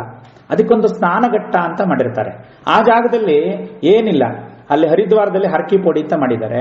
ಆಮೇಲೆ ಆ ಎರಡೆರಡು ನದಿಗಳು ಸೇರ್ತಕ್ಕಂಥ ಜಾಗ ಪ್ರಯಾಗಗಳು ಅಂತ ಕರೀತಾರೆ. ಅಲ್ಲೆಲ್ಲ ಮೆಟ್ಲುಗಳನ್ನು ಮಾಡಿ ನಿಧಾನಕ್ಕೆ ಇಳಿದು ಹೋಗಿ ಅಲ್ಲಿ ಗಂಗೆ ಪೂಜೆ ಮಾಡಿ ನಾವು ಆ ಗಂಗೆ ಮುಟ್ಟುಕೊಂಡು ಸ್ನಾನ ಮಾಡಿ ಬರುವುದಕ್ಕೆ ಒಂದು ವ್ಯವಸ್ಥೆ ಮಾಡಿದ್ದಾರೆ. ಹಾಗೆ ಈ ಆ ಪರಮೇಶ್ವರಿ ಪರಾಶಕ್ತಿ ಸ್ವರೂಪಿಣಿ ತಾಯಿನ ಎಲ್ಲಾ ಕಡೆ ನಾವು ಒಪ್ಕೊಳ್ಳಕ್ಕಾಗಲ್ಲ, ಎಲ್ಲಾ ಕಡೆ ನಾವು ನೋಡಕ್ಕಾಗೋದಿಲ್ಲ. ಅದಕ್ಕಾಗಿ ಒಂದು ವಿಶೇಷ ಸ್ಥಳಗಳನ್ನ ನಮ್ಮ ಅನುಕೂಲಕ್ಕೆ ಮಾಡ್ಕೊಂಡಿದ್ದಾರೆ. ಈಗ ವಿದ್ಯುತ್ ಶಕ್ತಿ ಎಲ್ಲ ಕಡೆ ವೈರೊಳಗೆಲ್ಲ ಕರೆಂಟ್ ಇರುತ್ತೆ, ಅಲ್ಲೆಲ್ಲ ಮುಟ್ಕೊಳ್ಳಕ್ಕಾಗತ್ತೆ. ಅದನ್ನ ಬಳಸ್ಕೊಳ್ಳಕ್ಕೆ ಒಂದು ಪ್ಲಗ್ ಪಾಯಿಂಟ್ ಅಂತ ಕೊಟ್ಟಿರ್ತಾರೆ. ಆ ಪ್ಲಗ್ ಪಾಯಿಂಟ್ ಅಲ್ಲಿ ಮಾತ್ರ ನಾವು ಅದನ್ನ ಅಲ್ಲಿ ಸ್ವೀಕಾರ ಮಾಡ್ಕೊಳ್ಳೋಕ್ಕೆ ನಮ್ಗೆ ಅನುಕೂಲ ಆಗೋ ಒಂದು ವ್ಯವಸ್ಥೆ ಮಾಡಿರ್ತಾರೆ. ಹಾಗೆ ದೇಶಕಾಲ ಅಪರಿಚ್ಛಿನ್ನ, ಆ ದೇಶಾತೀತ ಕಾಲಾತೀತವಾಗಿರ್ತಕ್ಕಂಥ ಈ ತಾಯಿನ ಆ ಶಕ್ತಿ ಪೀಠಗಳಲ್ಲಿ ವಿಶೇಷವಾಗಿ, ಮತ್ತೆ ಆ ಕಾಲ ಇಂಥ ಪರ್ವಕಾಲದಲ್ಲಿ ಉಪಾಸನೆ ಮಾಡಿದ್ರೆ ವಿಶೇಷ ಫಲ ಸಿಗುತ್ತೆ ಅಂತ ನಮ್ಮ ಅನುಕೂಲಕ್ಕಾಗಿ ಋಷಿಮುನಿಗಳು ಮಾಡಿದ್ದಾರೆ ಹೊರತು ಅವಳಿಗೆ ಇದು ಯಾವ ಕಾಲ ಪರಿಮಿತಿನೂ ಇಲ್ಲ. ನಮಗೆ ಆ ರೀತಿ ನಾವು ಅವಳನ್ನು ಸೇವಿಸ್ತಕ್ಕಂಥ ಒಂದು ಯೋಗ್ಯತೆ ಇದ್ರೆ ಎಲ್ಲಿ ಬೇಕಾದರೂ ಅವಳನ್ನ ಹೇಗಿದ್ದ ಯಾವ ಅವಸ್ಥೆಯಲ್ಲಿ ಬೇಕಾರೋ ಅಂತ ಮಹಾತ್ಮರು ಅವಳನ್ನು ಮಾಡ್ತಾರೆ. ನಮ್ಮಂಥವ್ರಿಗೆ ನಾವು ಸ್ನಾನಘಟ್ಟ ಸೇಫ್ಟಿ, ಸ್ನಾನಘಟ್ಟದಲ್ಲೇ ನಾವು ಸ್ನಾನ ಮಾಡಿದ್ರೆ ಗಂಗಾ ನದಿ ಸೇಫ್. ಇಲ್ಲಾಂದ್ರೆ ಯಾತ್ರೆಗೆ ಹೋದವ್ರು ಬರೋದಿಲ್ಲ, ಸೀದಾ ಪರಮಗತಿಗೆ ಹೋಗ್ಬಿಡ್ತೀವಿ. ಹಾಗಾಗಿ ಇಲ್ಲೂ ಅಷ್ಟೇ ದೇಶಕಾಲ ಅಪರಿಚ್ಛಿನ್ನ ಸರ್ವಗ ಆದ್ರೂ ನಾವು ಯಾಕೆ ಅವಳನ್ನ ಆ ಸ್ಥಾನದಲ್ಲಿ ರೂಪದಲ್ಲೇ ಧ್ಯಾನ ಮಾಡ್ತೀವಿ ಅನ್ನೋದಕ್ಕೆ ಒಂದು ಸಮಾಧಾನ ಅಷ್ಟೆ. ಸರ್ವಗ ಅಂದ್ರೆ ಸಮಸ್ತ ಉಪಾಧಿಗಳಲ್ಲೂ ವ್ಯಾಪಿಸಿರ್ತಕ್ಕಂಥವಳು. ಈ ಭಾವದಿಂದ ಪೂಜಿಸುವವರು ಅಮ್ಮನವರಲ್ಲಿ ಲೀನವಾಗ್ತಾರೆ ಅಂತ. ಅದನ್ನೇ ಸರ್ವಸ್ವರೂಪೇ ಸರ್ವೇಶಿ ಸರ್ವಶಕ್ತಿ ಸಮನ್ವಿತೆ ಮಹೇಭ್ಯ ತ್ರಾಯಿನೋ ದೇವಿ ದುರ್ಗೇ ದೇವಿ ನಮೋಸ್ತುತೆ ಅಂತ ಹೇಳಿರ್ತಕ್ಕಂಥದ್ದು. ಅಲ್ಲಿ ಆ ಗಣಪತಿ ಅಥರ್ವ ಶೀರ್ಷದಲ್ಲೇ ಸರ್ವತೋಮಾಂ ಪಾಹಿ ಪಾಹಿ ಸಮಂತ ಅಂತ ಏನ್ ಹೇಳಿದೆ, ಅದನ್ನೇ ದೇವಿ ಭಾಗದಲ್ಲಿ ಸರ್ವಸ್ವರೂಪೆ, ಸರ್ವಸ್ವರೂಪ ಇರ್ತಕ್ಕಂಥ ತಾಯಿ, ಸರ್ವಶಕ್ತಿ ಸಮನ್ವಿತೆ, ಸರ್ವಶಕ್ತಿಯಿಂದ ಕೂಡಿರ್ತಕ್ಕಂಥವಳು, ಮಹತ್ತು ಆ ತಾಯಿ. ಮಹೇಭ್ಯ ತ್ರಾಯಿನೋ ದೇವಿ ದುರ್ಗೇ ದೇವಿ ನಮೋಸ್ತುತೆ ಅಂತ ಅವಳಲ್ಲಿ ನಾವು ಶರಣ ಹೋದ್ರೆ ಇದನ್ನ ನಮಗೆ ಇದಕ್ಕೆ ಒಂದು ಪೂರಕವಾಗಿರತಕ್ಕಂಥ ಮಾತು ನಮಗೆ ಉಪನಿಷತ್ತಲ್ಲಿ ಮಂತ್ರಗಳಲ್ಲಿ ಸಿಗುತ್ತೆ. ಆ ನಾರಾಯಣ ಸೂಕ್ತ ನನಗೆ ಬಹಳ ಇಷ್ಟ ಆಗಿರ್ತಕ್ಕಂಥದ್ದು. ಅದನ್ನ ತೈತರಿ ಉಪನಿಷತ್ತು ಎರಡನ್ನೇ ನಾನು ಜಾಸ್ತಿ ಯಾವಾಗಲೂ ಹೇಳ್ತೀನಿ. ಆ ನಾರಾಯಣ ಸೂಕ್ತದಲ್ಲಿ ಅಂತರ್ಬಹಿಶ್ಚ ತತ್ಸರ್ವಂ ವ್ಯಾಪ್ಯ ನಾರಾಯಣ ಸ್ಥಿತಃ ಯಚ್ಚ ಕಿಂಚಿತ್ ಜಗತ್ ಸರ್ವಂ ದೃಶ್ಯತೆ ಶ್ರೂಯತೆಪಿವ. ಎಲ್ಲಿವರೆಗೆ ಈ ಜಗತ್ತು ಕಣ್ಣಿಂದ ನೋಡ್ಲಿಕ್ಕೆ ಕಿವಿಯಿಂದ ಕೇಳಲಿಕ್ಕೆ ಸಾಧ್ಯವಾದಷ್ಟು ವಿಸ್ತಾರ ಆಗಿರ್ತಕ್ಕಂಥ ಈ ಜಗತ್ತು ಇಲ್ಲಿಂದ ಎಲ್ಲಿಗೆ ವ್ಯಾಪಿಸಿದೆಯೋ ಅಂತರ್ ಅದರೊಳಗೆ ಮತ್ತೆ ಬಹಿಶ್ಚ ಅದ್ರ ಹೊರಗಡೆನೂ ಏನಾದ್ರು ಇದ್ರೆ ಅದ್ರ ಹೊರಗಡೆ ವ್ಯಾಪ್ಯ ನಾರಾಯಣ ಸ್ಥಿತ ಅಂದ್ರೆ ನಾರಾಯಣ ತತ್ವ ವ್ಯಾಪ್ಯ ಆಗಿದೆ. ನಾರಾಯಣ ತತ್ವ ಬೇರೆ ಅಲ್ಲ, ನಾರಾಯಣಿ ತತ್ವ ಬೇರೆ ಅಲ್ಲ. ಇಲ್ಲಿ ನಾರಾಯಣಿ ಸ್ವರೂಪವಾದ ಆ ತಾಯಿ ಸರ್ವವ್ಯಾಪಿ ಸರ್ವಗ ಅಂತಕ್ಕಂಥದ್ದಕ್ಕೆ ಇಷ್ಟೊಂದೆಲ್ಲ ನಮಗೆ ಸಿಗುತ್ತೆ. ಇದನ್ನೇ ರುದ್ರದಲ್ಲೂ ಸಹ ನಮಗೆ ಕೃತ್ಸ್ನವೀತಾಯ ಧಾವತೆ ಸತ್ವನಾಂ ಪತಯೇ ನಮೋ ನಮೋ. ಕೃತ್ಸ್ನವೀತಾಯ ಅಂದ್ರೆ ಎಲ್ಲೆಡೆಗೆ ವ್ಯಾಪಿಸತಕ್ಕಂಥ, ಮತ್ತೆ ಅವನು ಹೆಂಗೆ ಅಂದ್ರೆ ಧಾವತೆ ಸರ್ವನಾಂ, ಧಾವಿಸ್ಬರ್ತಾನಂತೆ ನಮ್ಮನ್ನ ಅನುಗ್ರಹ ಮಾಡೋದಕ್ಕೆ. ಎಲ್ಲ ಕಡೆ ವ್ಯಾಪಿಸಿರ್ತಕ್ಕಂಥ ಪರಮೇಶ್ವರ ನಮಗೆ ಬೇಕು ಅಂದಾಗ ನಮ್ಮನ್ನು ಅನುಗ್ರಹಿಸೋದಕ್ಕೋಸ್ಕರ ಎಲ್ಲ ಕಡೆ ಇರೋನು, ನಾವು ಎಲ್ಲಿರ್ತೀವೋ ಆ ಜಾಗಕ್ಕೆ ಆ ಕ್ಷಣ ಮಾತ್ರದಲ್ಲಿ ಬಂದು ನಮ್ಮನ್ನ ಅನುಗ್ರಹಿಸ್ತಾನೆ ಅಂತ ರುದ್ರಮಂತ್ರ ನಮಗೆ ಹೇಳುತ್ತೆ. ಕೃಷ್ಣ ಯಜುರ್ವೇದದಲ್ಲಿ ಬರ್ತಕ್ಕಂಥ ರುದ್ರಮಂತ್ರ. ಹಾಗಾಗಿ ಸತ್ವನಾಂ ಸತ್ಯನಾಂ ಪತಯೇ ನಮೋ ನಮೋ ಅಂಥೇಳಿ ಅಂತ ಒಂದು ಪರಮೇಶ್ವರ, ಆ ಸ್ವರೂಪವಾದ ಪರಮೇಶ್ವರಿಗೆ ನಮಸ್ಕಾರ ಮಾಡ್ತಾ ಮುಂದಿನ ನಾಮಕ್ಕೆ ಪ್ರವೇಶ ಮಾಡೋಣ. ಸರ್ವಗ ಸರ್ವಮೋಹಿನಿ. ಸರ್ವಮೋಹಿನಿ, ಮೋಹಿನಿ ಬಗ್ಗೆ ನಾವು ಆ 3 ತರ ಮೋಹಿನಿ ಸ್ವರೂಪಗಳನ್ನು ನಾವು ಹಿಂದಾಗಲೇ ವಿಸ್ತಾರವಾಗಿ ನೋಡಿರೋದ್ರಿಂದ ಮತ್ತೆ ಹೆಚ್ಚಿಗೆ ಹೇಳಲ್ಲ. ಇಲ್ಲಿ ಸರ್ವಮೋಹಿನಿ ಅಂತಂದ್ರೆ ಒಂದು ಪರಮಾರ್ಥ ಜ್ಞಾನ ಉಂಟಾಗುವಂತೆ ತಡೆ ಇದೆ ನಮಗೆ. ಹಾಗಾದ್ರೆ ನಾವೆಲ್ಲರೂ ಆತ್ಮತತ್ವದಲ್ಲೇ ಎಲ್ಲರೂ ನಮ್ದು ಆತ್ಮಸ್ವರೂಪನೇ ಪರಮಾತ್ಮ ಸ್ವರೂಪ ಆಗಿದ್ರೆ ನಾವು ಯಾಕೆ ಈ ತರ ಇಲ್ಲಿ ಸಂಸಾರದಲ್ಲಿ ಇದರಲ್ಲಿ ಸಿಗಾಕೊಂಡು ಯಾಕೆ ಹಿಂಗೆ ಒದ್ದಾಡ್ತಾ ಇದ್ದಾರೆ ಜೀವಿಗಳು ಅಂತ ನಮಗೆ ಪ್ರಶ್ನೆ ಬರ್ಬೋದು. ಉತ್ತರ ಇಷ್ಟೇ, ಆ ಯಾವಾಗ ಜೀವರೂಪ ಬಂತು, ಶರೀರ ಧಾರಣೆ ಆಯಿತು, ನಿರಾಕಾರವಾದ ಆತ್ಮ ನಿರಾಕಾರವಾದ ಆತ್ಮಕ್ಕೆ ಆಕಾರ ಬಂತು. ಆ ಥರ ಆತ್ಮದ ಅವಗುಣಗಳು ಏನಿದಾವೆ ಅವೆಲ್ಲವೂ ಶರೀರ ರೂಪ ಧಾರಣೆ ಆದ್ಮೇಲೆ ಬಂತು. ಆತ್ಮ ಅಮರ, ಅಜರ, ನಿತ್ಯ, ಶಾಶ್ವತ. ಆದರೆ ಶರೀರಕ್ಕೆ ಬಂದ ತಕ್ಷಣ ಅದಕ್ಕೆ ಕಾಲ ಪರಿಮಿತಿಗೆ ಬಂತು. ಕಾಲ ಪರಿಮಿತಿ ಒಳಗೆ ಬರ್ತಿದ್ದಂಗೆ ಅದಕ್ಕೊಂದು ಜನನ ಮರಣ ಅಂತ ಆಯ್ತು. ಅಂದ್ರೆ ಜನನ ಮರಣರಹಿತವಾದ ಆತ್ಮ ದೇಹ ಧಾರಣೆ ಮಾಡಿದ್ಮೇಲೆ ಅದಕ್ಕೆ ಜನನ ಮರಣ ಒಂದಾಯ್ತು. ರೂಪಾದಿಗಳಲ್ಲೇ ಇರ್ತಕ್ಕಂಥ ಆತ್ಮ ಶರೀರ ಧಾರಣೆ ಮಾಡಿದ ತಕ್ಷಣ ಅದಕ್ಕೊಂದು ರೂಪ ಅಂತ ಬಂತು, ನಾಮ ಅಂತ ಬಂತು, ನಾಮರೂಪ ವಿಶೇಷಗಳು ಬಂತು. ಈ ತರ ಪಂಚಕೋಶಗಳು ನಮಗೆ ಒಂದೊಂದು ಪೊರೆ ತರ ಆತ್ಮನನ್ನ ಆವರಿಸ್ಬಿಡ್ತು. ಆ ಆತ್ಮನನ್ನು ಎಷ್ಟು ಪೊರೆಗಳು ಆವರಿಸಿದೆ ಅಂದ್ರೆ ಷೋಡಶಕಲಾವೃತಸ್ಯ ಅಂತ ನಾವು ವಿಚಾರ ಮಾಡಿದ್ವಿ ಕಲಿಸಂತಾರಣ ಉಪನಿಷತ್ತಿದ್ದು. ಆ 16 ಕಲೆಗಳು 16 ಆವರಣ ತರ ಆತ್ಮನ ಆಚ್ಛಾದಿಸಿದೆ. ಅದೇ ಅಜ್ಞಾನ. ಇಲ್ಲಿ ಆ ಪರಮಾರ್ಥ ಜ್ಞಾನ ಉಂಟಾಗಬೇಕಾದ್ರೆ ಇಷ್ಟೆಲ್ಲ ಒಂದು ಆವರಣಗಳು ಹೊರಗಡೆ ಇದೆ. ಈ ಆವರಣಗಳು ಕಳಚಿದ್ರೆ ತತಃ ಪ್ರಕಾಶತೆ ಪರಬ್ರಹ್ಮ ಅಂತ. ಆ ಪರಬ್ರಹ್ಮ ಪ್ರಕಾಶ ಆಗಬೇಕು ಅಂದ್ರೆ ಈ ಆವರಣಗಳೆಲ್ಲ ಕಳಚಬೇಕು, ನಿವೃತ್ತಿ ಆಗಬೇಕು ಅಂತ. ಈ ಆವರಣಕ್ಕೆ ಒಂದು ಹೆಸರು ಕೊಟ್ಟರು. ಅದೇನಪ್ಪ ಅಂದ್ರೆ ಮಾಯೆ ಅಂತ. ಇಡೀ ಪ್ರಪಂಚ ವಿಷ್ಣು ಮಾಯಿ ಅಥವಾ ವೈಷ್ಣವಿ ಮಾಯೆಯಿಂದ ಆವೃತವಾಗಿದೆ ಅಂತ. ಎಲ್ಲ ಒಂದೇ. ಮಾಯೆ ಅಂತಂದ್ರೆ ಅದು ವಿಷ್ಣು ಮಾಯೆ ಅಂದ್ರು ಅದೇ, ವೈಷ್ಣವಿ ಮಾಯೆ ಅಂದ್ರು ಅದೇ. ಆ ಮಾಯೆಯಿಂದ ಇಡೀ ಪ್ರಪಂಚ ಆವರಿಸಿ ಆ ಮಾಯೆಯಿಂದ ಆ ಮಾಯೆಯ ಸಂಮೋಹನ ಶಕ್ತಿಯೊಳಗಡೆ, ಆ ಸಂಮೋಹನ ಶಕ್ತಿಯಿಂದ ಪ್ರಪಂಚ ಆವೃತ ಆಗಿದೆ. ಅಂದ್ರೆ ಜೀವಿಗಳೆಲ್ಲ ಆವೃತ ಆಗಿದ್ದಾರೆ. ಆ ಸಂಮೋಹನವೇ ಮೋಹವಾಗಿ ನಮಗೆ ಕಾಡ್ತಾ ಇದೆ. ಇಲ್ಲಿ ನಾವು ಈ ಮೋಹದ ಬಂಧನದೊಳಗೆ ಎಲ್ಲಿವರೆಗೆ ಸಿಕ್ಕಿರ್ತೀವೋ ಅಲ್ಲಿವರೆಗೂ ನಮಗೆ ಆತ್ಮ ಸಾಕ್ಷಾತ್ಕಾರ ಆಗಲ್ಲ. ಆ ಮೋಹ ಬಂಧವನ್ನ ಕಳಚತಕ್ಕಂಥ ಸ್ವರೂಪವೇ ಮೋಹಿನಿ ಸ್ವರೂಪ. ಆ ಮೋಹಿನಿ ಸ್ವರೂಪ ಅದು. ಆ ಮೋಹ ಕಳಚಿದ ತಕ್ಷಣ ಅಂದ್ರೆ ಪರಮಾರ್ಥ ಜ್ಞಾನ ಉಂಟಾಗುವುದಕ್ಕೆ ಇರತಕ್ಕಂಥ ತಡೆನೆ ಮೋಹ. ಭಗವದ್ಗೀತೆಯಲ್ಲೂ ಅದನ್ನ ಕೃಷ್ಣ ಬಹಳ ಚೆನ್ನಾಗಿದ್ದಾನೆ. ಮೋಹಾತ್ ಬುದ್ಧಿನಾಶನಂ, ಪೂರ್ತಿ ಸಂಮೋಹಾತ್ ಬುದ್ಧಿನಾಶನಂ ಅಂತ. ನಮ್ಮ ಬುದ್ಧಿನೇ ನಾಶ ಮಾಡುತ್ತೆ. ಆ ಬುದ್ಧಿ ಪ್ರಕಾಶ ಆದ್ರೆ ಮೋಹ ನಾಶ ಆಗ್ಬೇಕಂದ್ರೆ ಮೋಹ ಬುದ್ಧಿ ನಾಶ ಮಾಡಿದೆ. ಆ ಮೋಹ ನಾಶ ಆದ್ರೆ ಬುದ್ಧಿ ಬರುತ್ತೆ ನಮಗೆ. ಆ ಬುದ್ಧಿನೇ ಧೀಶಕ್ತಿ. ಆ ಧೀಶಕ್ತಿ ಪ್ರಚೋದನೆ ಮಾಡ್ತಕ್ಕಂಥವಳೆ ಸಾವಿತ್ರಿ, ಗಾಯತ್ರಿ. ಅದಾದ್ಮೇಲೆ ಗಾಯತ್ರಿ, ಸಾವಿತ್ರಿ ಸಚ್ಚಿದಾನಂದ ರೂಪಿಣಿ ಆದ್ಮೇಲೆ ದೇಶಕಾಲ ಪರಿಚ್ಛಿನ್ನ ಸರ್ವಗ ಸರ್ವಮೋಹಿನಿ ಅಂತಕ್ಕಂಥ ನಾಮ ವಿಶೇಷವಾಗಿ ಯಾಕೆ ಇಟ್ಟಿದ್ದಾರೆ ಅಂದ್ರೆ ವಶಿನ್ಯಾದಿ ದೇವತೆಗಳು ಆ ಸ್ವರೂಪನ ಆವಿಷ್ಕಾರ ಮಾಡಿ ನಮಗೆ ತೋರಿಸ್ತಾ ಇದ್ದಾರೆ. ಇಲ್ಲಿ ಅಂದ್ರೆ ಇವಳು ಸರ್ವಮೋಹಿನಿ, ಸರ್ವವನ್ನು ಅವಳ ಒಂದು ಮೋಹದ ಮಾಯಾಜಾಲ, ಮಾಯಾ ಅಂತಕ್ಕಂಥ ಮೋಹದಲ್ಲಿ ಸಿಲುಕ್ಸಿರೋದು ಅಂತಲ್ಲ, ಅವಳ ಮೋಹಕ್ಕೆ ಸಂಮೋಹನದಿಂದ ಶಕ್ತಿಯಿಂದ ಈ ಮಾಯೆ ಆವೃತವಾಗಿರ್ತಕ್ಕಂಥದ್ದು ಅಂತ. ಮಾಯೇತಿ ಅಖಿಲಂ ಜಗತ್ ಇತಿ ಮೋಹಿನಿ ಅಂತ ನಿರ್ವಚನ. ಯಾಕೆ ಇಷ್ಟೆಲ್ಲ ಹೇಳದೆ ಅಂತಂದ್ರೆ ಮೋಹಿನಿಗೂ ಮಾಯೆಗೂ ಏನ್ ಸಂಬಂಧ ಅಂದ್ರೆ ನಿರ್ವಚನ ಇಷ್ಟ ಹೇಳುತ್ತೆ. ಮೋಹಯತಿ ಅಖಿಲಂ ಜಗತ್, ಇಡೀ ಜಗತ್ತು ಸಂಮೋಹನ ಶಕ್ತಿಗೊಳಗಾಗಿದೆ. ಇತಿ ಆ ಸಂಮೋಹನ ಭಗವತಿಯ ಆ ಪರಮೇಶ್ವರಿಯ ಸಂಮೋಹನ ಶಕ್ತಿ, ಜಗತ್ತನ್ನು ಆವರಿಸ್ತಕ್ಕಂಥ ಸಂಮೋಹ ಶಕ್ತಿನೇ ಮೋಹಿನಿ ಅಂತ ಕರೀತಾರೆ. ಇದನ್ನ ಶ್ರೀಚಕ್ರಾಕವಾಗಿ ನೋಡಿದ್ರೆ ಆ ತ್ರೈಲೋಕ್ಯ ಮೋಹನ ಚಕ್ರಾದಿ ದೇವತೆ ಇವಳು ಸರ್ವಮೋಹಿನಿ. ಇಲ್ಲಿ ಅದು ಪ್ರಥಮಾವರಣ ಶ್ರೀಚಕ್ರದಲ್ಲಿ. ಶ್ರೀಚಕ್ರ ಉಪಾಸಕರಿಗೆ ಇದು ತುಂಬಾ ಚೆನ್ನಾಗಿ ಗೊತ್ತಿರುತ್ತೆ. ಇದನ್ನೇ ಆ ತ್ರೈಲೋಕ್ಯ ಮೋಹನ ಚಕ್ರದ ಅಧಿಷ್ಠಾತ್ರ ದೇವತೆ ಇವಳು ಸರ್ವಮೋಹಿನಿ ಅಂತ. ಇಲ್ಲಿ ಇನ್ನೊಂದು ಒಂದು ಪರಮಾರ್ಥವನ್ನು ನಾವಿಲ್ಲಿ ತಿಳ್ಕೋಬೇಕು. ಆ ಸಮುದ್ರ ಮಂಥನ ನಡೀತಾ ಇದೆ. ಒಂದು ಕಡೆ ರಾಕ್ಷಸರು, ಒಂದು ಕಡೆ ದೇವತೆಗಳು, ಇಬ್ರು ಸಮಾಶಕ್ತಿ, ಇಬ್ರದ್ದು ಶಕ್ತಿ ಇದೆ. ಇಬ್ರು ಒಟ್ಟಿಗೆ ಸಮುದ್ರ ಮಂಥನ ಮಾಡಿದ್ದಾರೆ. ಇಬ್ರದ್ದು ಪರಿಶ್ರಮ ಇದೆ. ಸಮುದ್ರ ಮಂಥನ ಮಾಡಿದಾಗ ಹಾಲಾಹಲ ವಿಷ ಬಂತು, ಅದನ್ನ ಪರಮೇಶ್ವರ ಕುಡ್ದ. ಅದೆಲ್ಲ ಕತೆ ನಮಗೆ ಗೊತ್ತಿದೆ, ಅದಕ್ಕೆ ವಿಸ್ತಾರವಾಗಿ ಹೋಗೋದು ಬೇಡ. ಕೊನೆ ಹಂತಕ್ಕೆ ಕೊಟ್ಟೋಗ್ಬಿಡೋಣ.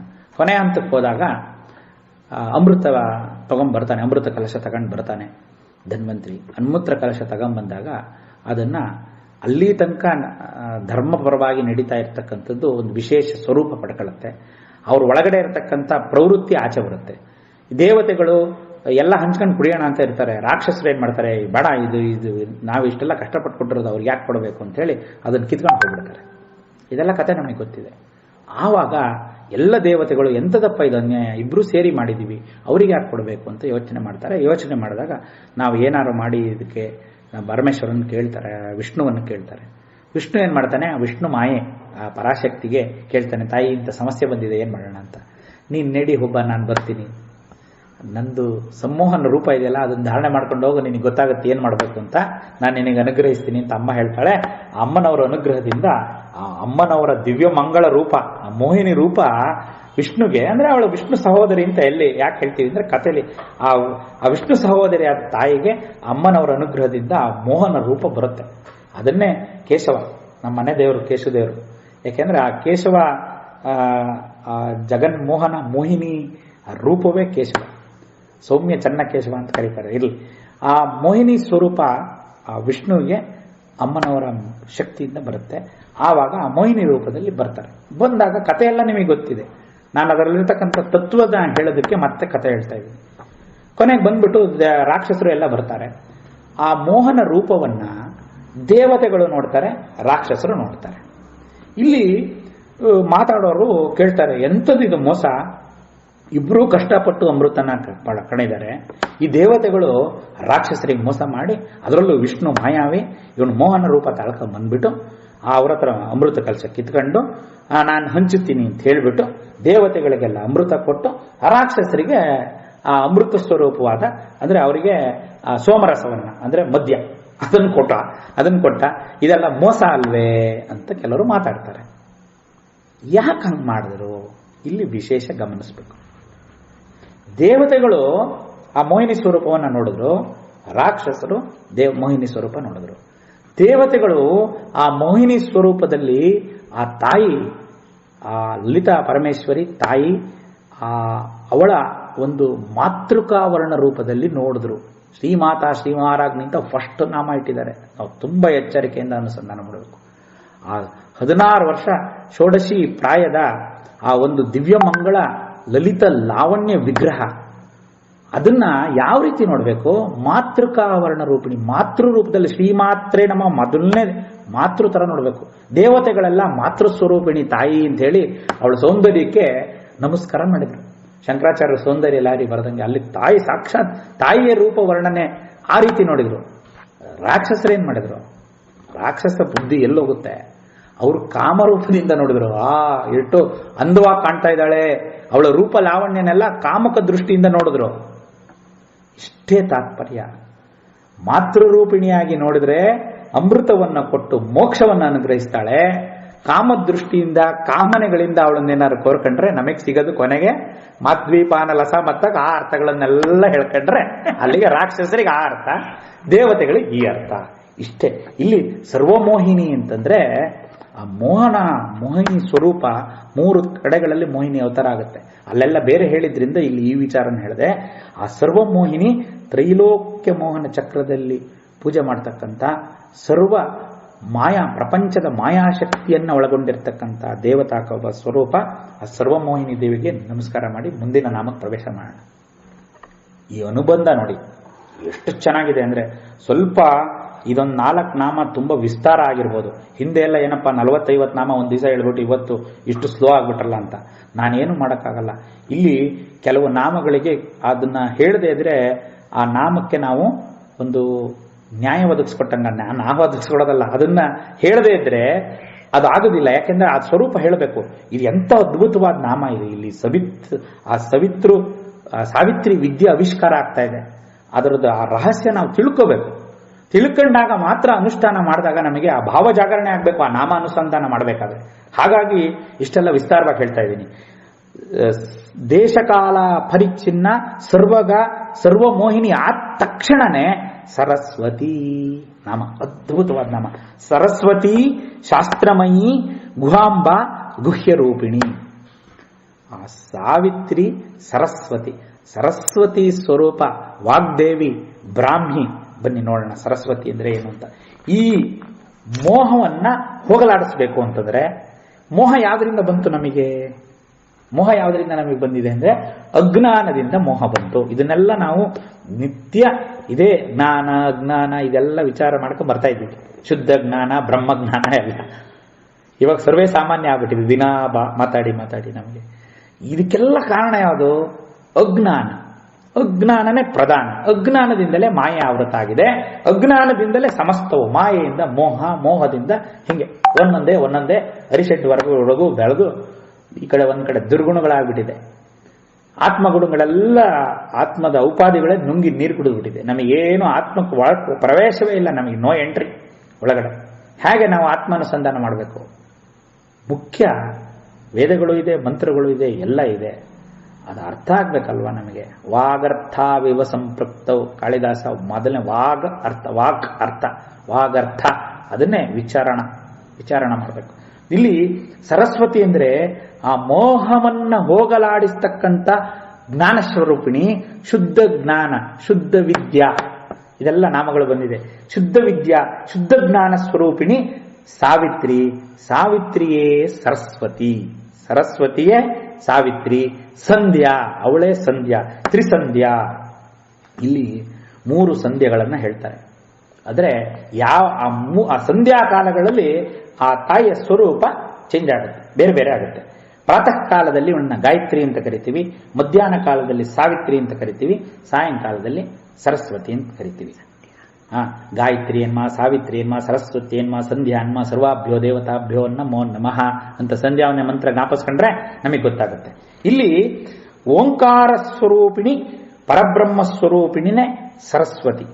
ಆ ಓಂಕಾರದಿಂದ ಕಳಾ ಮತ್ತೆ ನಾದರೂಪವಾಗಿ, ಕಳಾರೂಪ ಮತ್ತೆ ನಾದರೂಪವಾಗಿ ತನ್ನಿಂದ ತಾನೇ ಆವಿರ್ಭವಿಸಿ ಹೊರಕ್ಕೆ ಹರಿದು ಬಂದವಳಾದ್ರಿಂದ ಇವಳು ಸರಸ್ವತಿ. ಸರಸ್ವತಿ ಗುಪ್ತಗಾಮಿನಿ ಅಂತ. ಸರಸ್ವತಿ ಅಂತ ಸ್ವರೂಪ ಯಾಕೆ ಬಂತು ಅಂದ್ರೆ ಓಂಕಾರವೇ ಪ್ರಪಂಚದ ಮೂಲ ಪರಬ್ರಹ್ಮ ತತ್ವ ಪ್ರತಿಪಾದಕವಾದ ಪರಬ್ರಹ್ಮ ಸ್ವರೂಪ.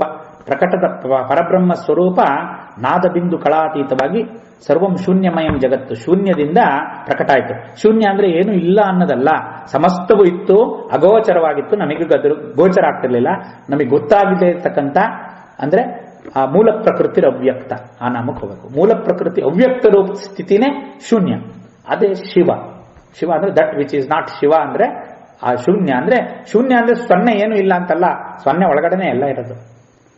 ಆ ಸ್ಥಿತಿಯಿಂದ ಪ್ರಕಟ ಆಗಿದ್ದು ಮೊದಲು ಬಂದಿದ್ದು ಓಂಕಾರ. ಓಂಕಾರನ ಸ್ವರೂಪ ಪರಮೇಶ್ವರ ಸ್ವರೂಪ, ಶಿವಸ್ವರೂಪ, ಪರಬ್ರಹ್ಮ ಸ್ವರೂಪ. ಆಮೇಲೆ ಅದು ಹ್ರೀಂಕಾರವಾಯಿತು. ಹ್ರೀಂಕಾರವೇ ಪರಾಶಕ್ತಿ ಸ್ವರೂಪ, ಪರಮೇಶ್ವರಿ ಸ್ವರೂಪ. ತಾಯಿನೇ ಹ್ರೀಂಕಾರ, ಪರಮೇಶ್ವರ ಶಿವನೇ ಓಂಕಾರ ಅಂತ ಅನ್ಕೊಳ್ಳೋಣ. ಹಾಗನ್ಕೊಂಡಾಗ ಆ ಓಂಕಾರದ ಕಳಾ ಮತ್ತು ನಾದರೂಪವಾಗಿ ಹೊರಗೆ ಬಂತು. ಓಂಕಾರ ಹೆಂಗ್ ಬಂತು? ಅಕಾರ ಉಕಾರ ಮಕಾರದಿಂದ ಆ ಉ ಮಾತ್ರ ನಾವು ಶಬ್ದರೂಪವಾಗಿ ಉಚ್ಚಾರ ಮಾಡೋಕ್ಕಾಗೋದು. ಆ ಉ ಆದ್ಮೇಲೆ ಬರುತ್ತಲ್ಲ, ಅದು ಬಿಂದು ಕಳಾತೀತ. ಅದ್ರ ಬಗ್ಗೆ ನಾವು ನಾದ ಬಿಂದು ಕಳಾತೀತದಲ್ಲಿ ಆಹತ ಶಬ್ದ, ಅನಾಹತ ಶಬ್ದ ಅಂತ ಸೇರಿ. ಈ ಆಹತ ಅನಾಹತ ಶಬ್ದ ಸ್ವರೂಪನೇ ಕಳಾ ಮತ್ತೆ ನಾದದಿಂದ ಆವಿರ್ಭವಿಸಿ ಹೊರಗೆ ಹರಿದು ಬಂದ ಶಕ್ತಿ. ಆ ನಾದರೂಪವಾಗಿ ಹರಿದು ಬಂದ ಶಕ್ತಿನೇ ಸರಸ್ವತಿ ಅಂತ ಅನಿಸ್ಕೊಂಡ್ಲು. ಸೃಷ್ಟಿ ಸ್ಥಿತಿ ಲಯ ಕಾರ್ಯಗಳು ಜ್ಞಾನಕ್ಕೆ ಅಧಿದೇವತೆಯ, ವಿದ್ಯಾ ಮತ್ತು ನಾದಕ್ಕೆ ಅಭಿಮಾನಿ ದೇವತೆಯಾದ ಆ ಸರಸ್ವತಿನೇ ಶ್ರೀ ಲಲಿತಾದೇವಿ ಸ್ವರೂಪಿಣಿ ಅನ್ನೋದಕ್ಕೋಸ್ಕರ ಇಲ್ಲಿ ಈ ದೇಶಕಾಲ ಪರಿಚ್ಛಿನ್ನ ಸರ್ವಗ ಸರ್ವಮೋಹಿನಿ ಆದ್ಮೇಲೆ ಸರಸ್ವತಿ ನಾಮ ಇಟ್ಟಿರತಕ್ಕಂಥ ವಿಶೇಷ ಮತ್ತೆ ಅದರೊಳಗಿರ್ತಕ್ಕಂಥ ಅನುಬಂಧ, ಇದನ್ನ ನಾವು ನೋಡಬೇಕು. ಇದನ್ನ ಸರಸ್ವತಿ ನಿರ್ವಚನ ನೋಡಿದ್ರೆ ಸರಣಶೀಲತ್ವಾತ್ ಅಂದ್ರೆ ಪ್ರಸರಣ, ಅಂದ್ರೆ ಸರತ್ ಅಂದ್ರೆ ಸರಣಶೀಲತ್ವ ಅಥವಾ ಪ್ರಸರಣತೆಯನ್ನ ತೋರಿಸುತ್ತೆ. ಪ್ರಸರಣ ಅಂದ್ರೆ ವ್ಯಾಪಿಸಿರ್ತಕ್ಕಂಥದ್ದು, ಆ ಶಕ್ತಿ ಲಕ್ಷಣ. ಆ ಪ್ರಸರಣ ಶಕ್ತಿ ಇದೆಯಲ್ಲ, ಉದಾಹರಣೆಗೆ ವಿದ್ಯುತ್ ಶಕ್ತಿ ನಮಗೆ ಅಗೋಚರ, ಕಾಣಲ್ಲ. ಆ ಕಾಣದೇ ಇರತಕ್ಕಂಥ ವಿದ್ಯುತ್ ಶಕ್ತಿ ತಾಮ್ರದ ತಂತಿ ಒಳಗಡೆ ವೈರ್, ತಾಮ್ರದ ತಂತಿ ಅಥವಾ ಅಲ್ಯೂಮಿನಿಯಂ ತಂತಿ ಒಳಗಡೆ ಹೇಗೆ ಹರಿದು ಬರುತ್ತೆ? ಈಗಲೂ ಹರಿದು ಬರುತ್ತೆ. ಶಕ್ತಿ ನಮಗೆ ಕಾಣುತ್ತಾ? ಕಾಣಲ್ಲ. ಆದ್ರೆ ತಂತಿಯೊಳಗೆ ಹರಿಯುತ್ತೆ. ಆ ತಂತಿಯೊಳಗೆ ಹೆಂಗೆ ಹರಿಯುತ್ತೆ?